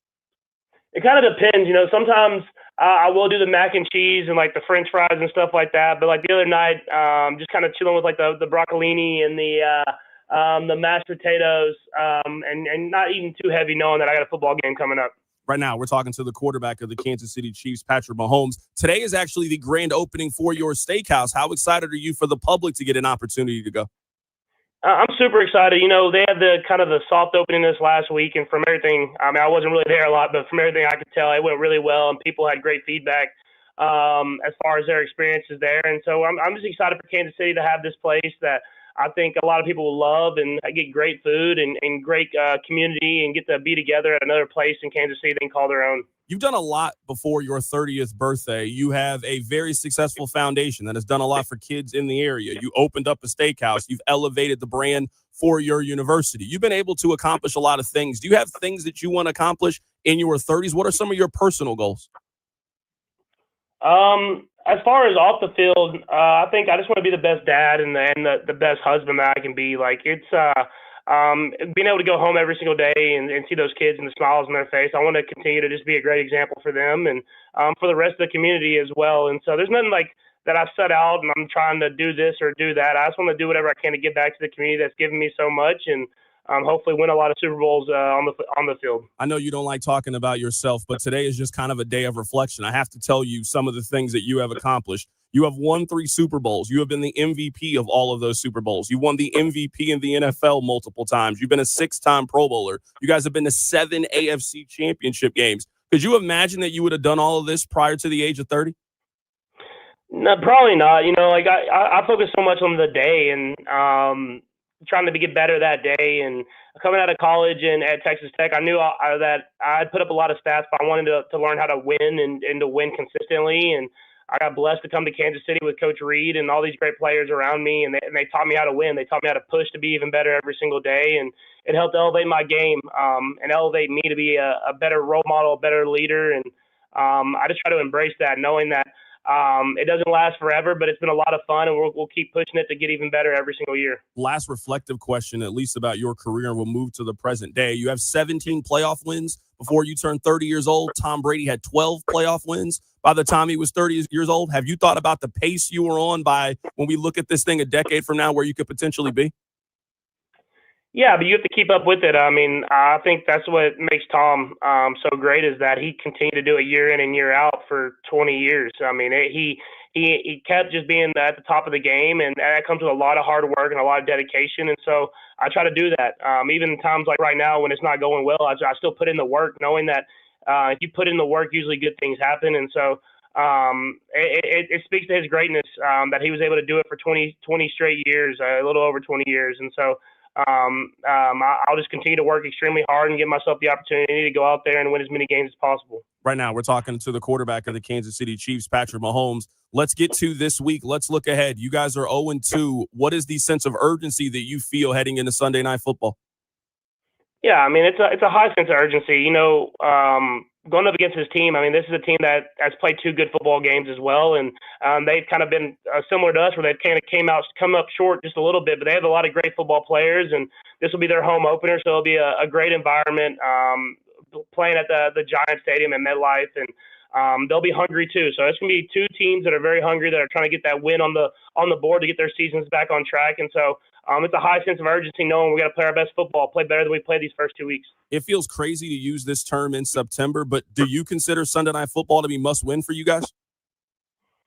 I never, until it's like playoffs or it's like you win and go home, I never say must-win, but I mean it's an important football game. Don't get me wrong. I mean it's being 0-2 is one thing, but being 0-3, I mean, is tough to come back and make the playoffs and get to where you want to be at, and so.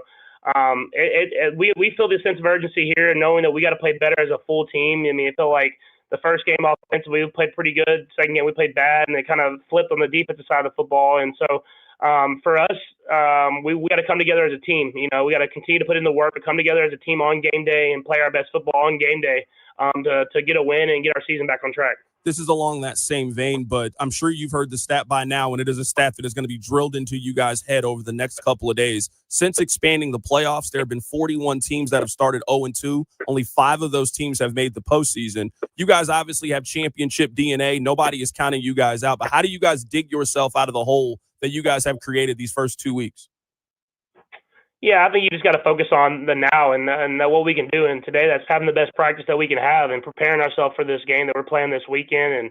And everything's still in front of us. We know that we haven't played our best football these first 2 weeks, but if we play the way that we think we can play, we can win a lot of football games. And so come to work every single day and kind of just get after it and continue to get better and better and try to go out there and stack some wins as the season goes along. And by the end of the season, give yourself a chance to be in the playoffs and go out there and win those games as well. One stat has jumped out to me. You actually lead quarterback in rushing yards. You have 123 so far this season. No other quarterback in the league has 100 yards rushing. Are you running more out of necessity this year? Are you seeing more in the defense? What has led to you taking off more this season? Yeah, I think just kind of the flow of the game. When defenses are playing some of the man coverages, they're really focusing on stopping guys down the field. And so when they do that, if they get out of the rush lane, just kind of opened up for me to be able to run. But that's something that I've always had. I obviously just used it a little bit more these last 2 weeks, but I'm going to do whatever it takes to win at the end of the day. And I don't call myself necessarily a running quarterback, but I can do enough to move the chains. And so I'm just excited for us to continue to evolve as an offense and get even better. Obviously, this is something that you have to be mindful of. How are you going to try to manage those hits on your body, the potential extra wear and tear for a long football season? I always prepare my body for it. I mean, there's obviously I try not to take the big hits and get down when I can in space and stuff like that. But if you're getting hit in the pocket or out of the pocket, you're taking hits throughout a season, so you have to prepare your body for that. And so that's stuff I do all off season and do during the season as well, just to prepare my body for a tough NFL season, just like everybody else. We've talked about you being the villain in certain aspects. You mentioned the home opener for the Giants or going on the road in Sunday Night Football. Everything is kind of against you in that. What is it like to go into those environments looking to leave with the W?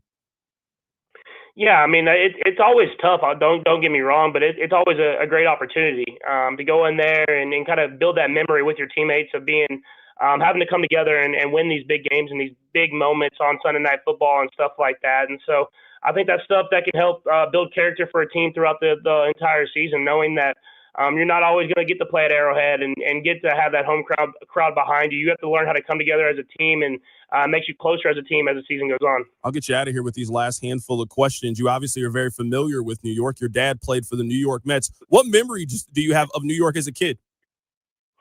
I think my best memory is the Subway Series. I mean, I think that was always something that was really cool. And then being able to go and see the Statue of Liberty as a kid was something that stuck in my brain. And so I had a lot of great memories there. My dad was playing great baseball and playing in National League Championship Series versus the Braves and Subway Series versus the Yankees. And so it was a lot of fun times. And I was about 5, 6, 7 years old. And so that was like right when I could really start remembering stuff. During the Kingdom, they showed these highlights of you hitting home runs as a kid. When was the last time that you saw those clips? I had never seen that video before.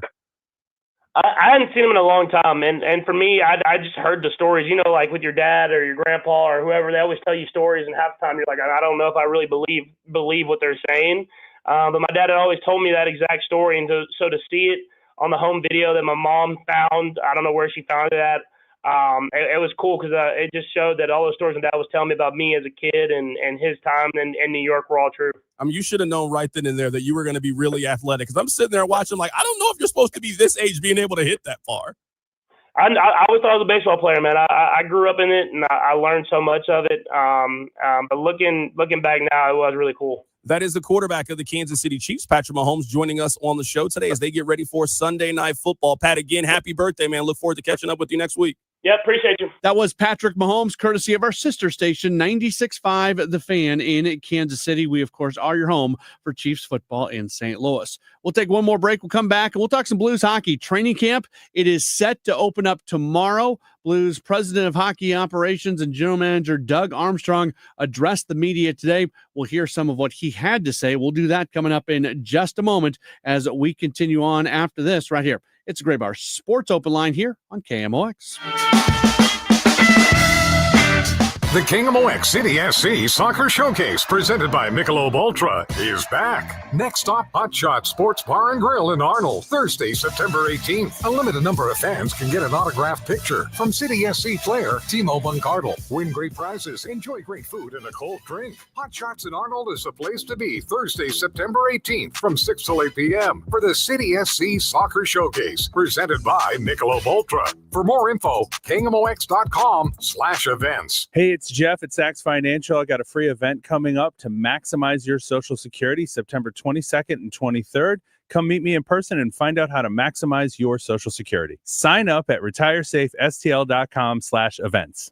This is Todd Krenz with Krenz Financial Group. For over 6 decades, we've helped St. Louis families and businesses plan with purpose and live with confidence. We work closely with professionals in healthcare, from doctors and nurses to medical sales in biotech and pharma. Our team helps you navigate complex financial decisions like retirement plans, disability insurance, consolidating old 401ks, and understanding stock options or RSUs. We make the process clear so you can focus on what you do best. Your goals, our mission. Start today at kfgadvisors.com. Securities offered through Raymond James Financial Services. Member FINRA/SIPC. Prince Financial Group is our broker dealer. Do you have $10,000 or more in credit card debt? Are you barely getting by making minimum payments? With credit card debt reaching all-time highs, National Debt Relief is letting everyone know about great debt relief options now available to help people with overwhelming credit card debt. These options may reduce a large portion of your credit card debt. Get a free debt relief consultation when you call 800-201-7676, 800-201-7676, 800-201-7676. Life's unpredictable and full of unknowns, but your vehicle shouldn't be. No one wants to face an unexpected repair that could derail their plans and budget. That's why we're introducing CarShield, the ultimate way to future-proof your ride. We're not just about fixing problems, we're about preventing financial surprises. You can get a low-cost month-to-month vehicle protection plan designed to save you from out-of-pocket expenses on future auto repairs. Imagine driving with complete peace of mind, knowing that if something goes wrong, you'll pay almost nothing for covered repairs. Included in every plan is free roadside assistance, free towing, and car rental options at no additional cost. This protection plan is at an all-time low, making it accessible to any driver. Don't wait for a breakdown to realize you need coverage. Invest in the future of your vehicle and your wallet today. Call CarShield now for your free quick quote. Call 800-908-8646. That's 800-908-8646. Future-proof your ride. Call CarShield now. 800-908-8646. 800-908-8646. Again, 800-908-8646. Baseball is all about stepping up to the plate when it matters most. And when you've been injured, you need a heavy hitter in your corner. At Morgan & Morgan, we don't back down. We fight to get you every dollar you deserve. No curveballs, no strikeouts, just results. That's why we've recovered over $25 billion for our clients and fight for them from offices nationwide. Morgan & Morgan, America's largest injury law firm, proud sponsor of the St. Louis Cardinals. Injured? Visit forthepeople.com for an office near you. Hi, this is Charlie Brennan. I see clearly now thanks to the doctors, Greg Birdie, Ranjan Malhotra, Robert Brusati, and Andy Royer. You can too. YourEyeDoc.com. Welcome back to the Gray Bar Sports Open Line. Once again, Matt Pauley on KMOX. Back at it on KMOX. It's the Gray Bar Sports Open Line. We are starting to wrap things up. We get done at 8 o'clock this evening. Tomorrow, a big day. Training camp officially opening up for the St. Louis Blues. Their president of hockey operations and general manager Doug Armstrong did meet with the media earlier today and wanted to play back some of what he had to say. So his role is changing at the end of this year as he is giving up the GM portion of his title, and then we're going to see him not be in that role anymore. So he's going into his final GM year with the Blues. But he said that as this year gets started, he's not really spending much time thinking about that. I haven't spent a lot of time on that, really. Excited about the year. One of the things that we want to make sure we focus on is this year. Alex and I worked together hand in hand last year. I don't see anything being different this year. And it is a little strange, though, knowing that there is an expiration date, but that doesn't affect this year's team, and they expect us to do our best, and we're going to do that. Obviously, last year went pretty well, especially after the coaching change and after Jim Montgomery's impact on this team and the way that they play really started to be felt.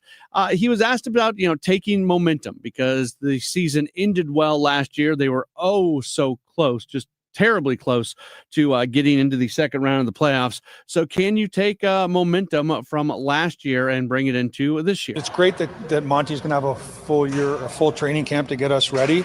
I think one of the things you want to be careful against is when you finish as strong as you did, that you think that that's going to be a natural carryover.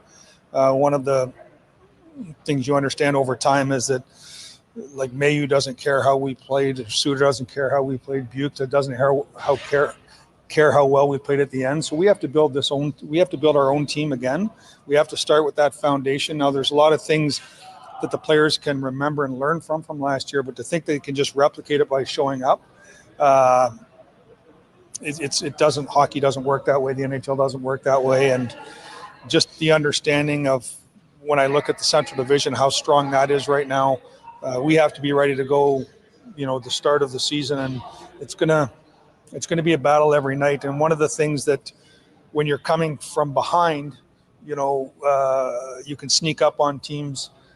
This year, hopefully that we prove to some teams that we're a capable opponent, and we'll get their best game and they'll get ours, and we'll see how we fit. With as well as the team played last year after the coaching change and getting some playoff experience and all of that, and then adding to the roster a little bit here during the offseason, Armstrong really likes the potential of this club. They showed when they played determined, selfless hockey, as Monty would say, that they're competitive.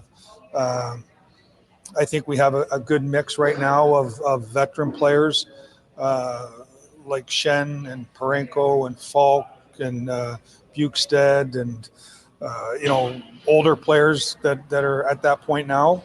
And then we have just a couple of guys in that mid-age. It's Thomas and Kyrou, and then a lot of younger guys that are 24, 25. So there's balance. There should be competition for ice time. There should be competition, to make the team. And then after you make the team, where you fit on what special teams, where you fit in the lineup. So I think they relished that competition last year. I think they understand that collectively we're better than we are as any individuals, and they can learn from that and hopefully present some of that this year. But again, it has to start basically from scratch. I think generally most people think that this Blues team has a chance of being really good this year. I don't know if we're talking about Stanley Cup good, but being more than just sneaking into the playoffs, a team that can certainly make a bit of a playoff run.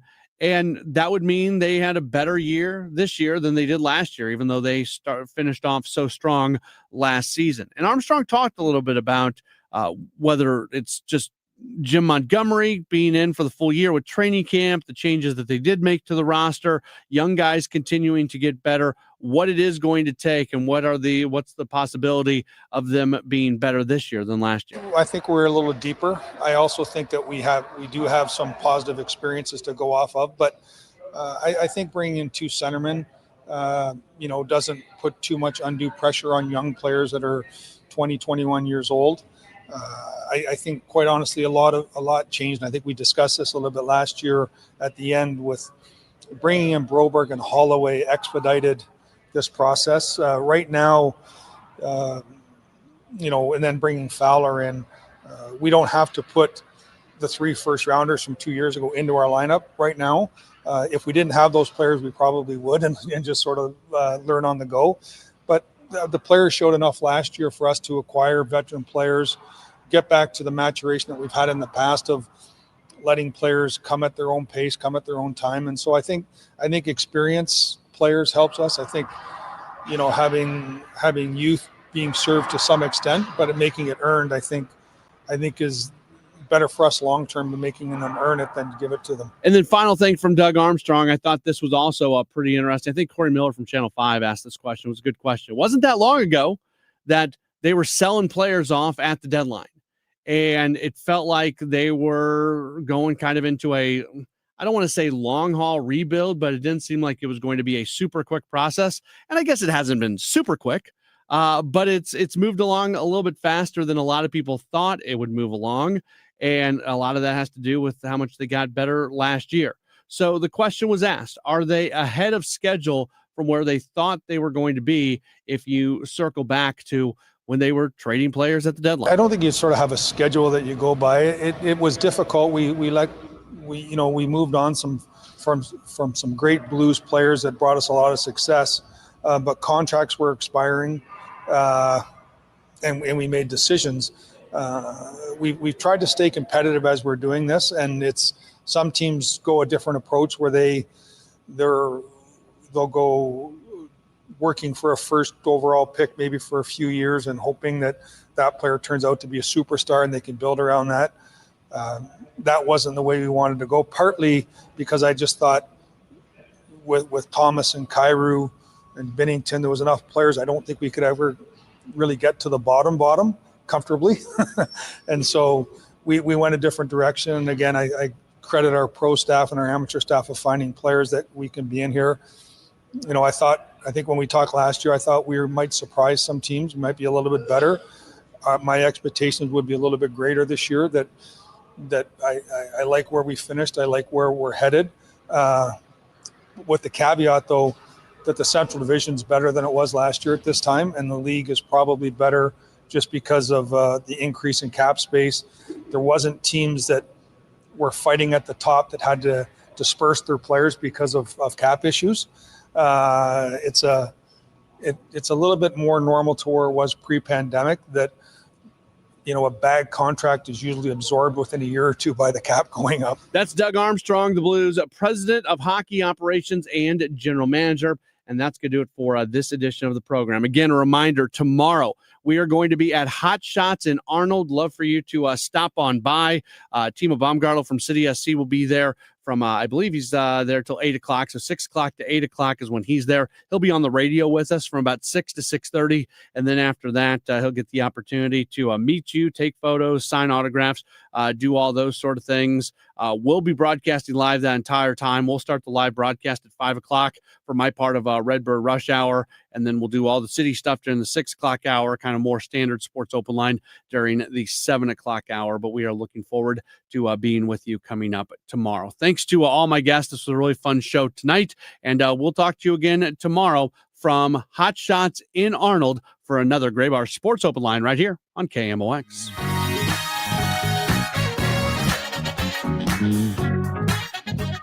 Hey, this is Charlie Brennan. Have you noticed loose bricks or missing mortar around your house, on the walls, the patios, the walkways, the porch, or the chimneys? If so, you need to call Morelli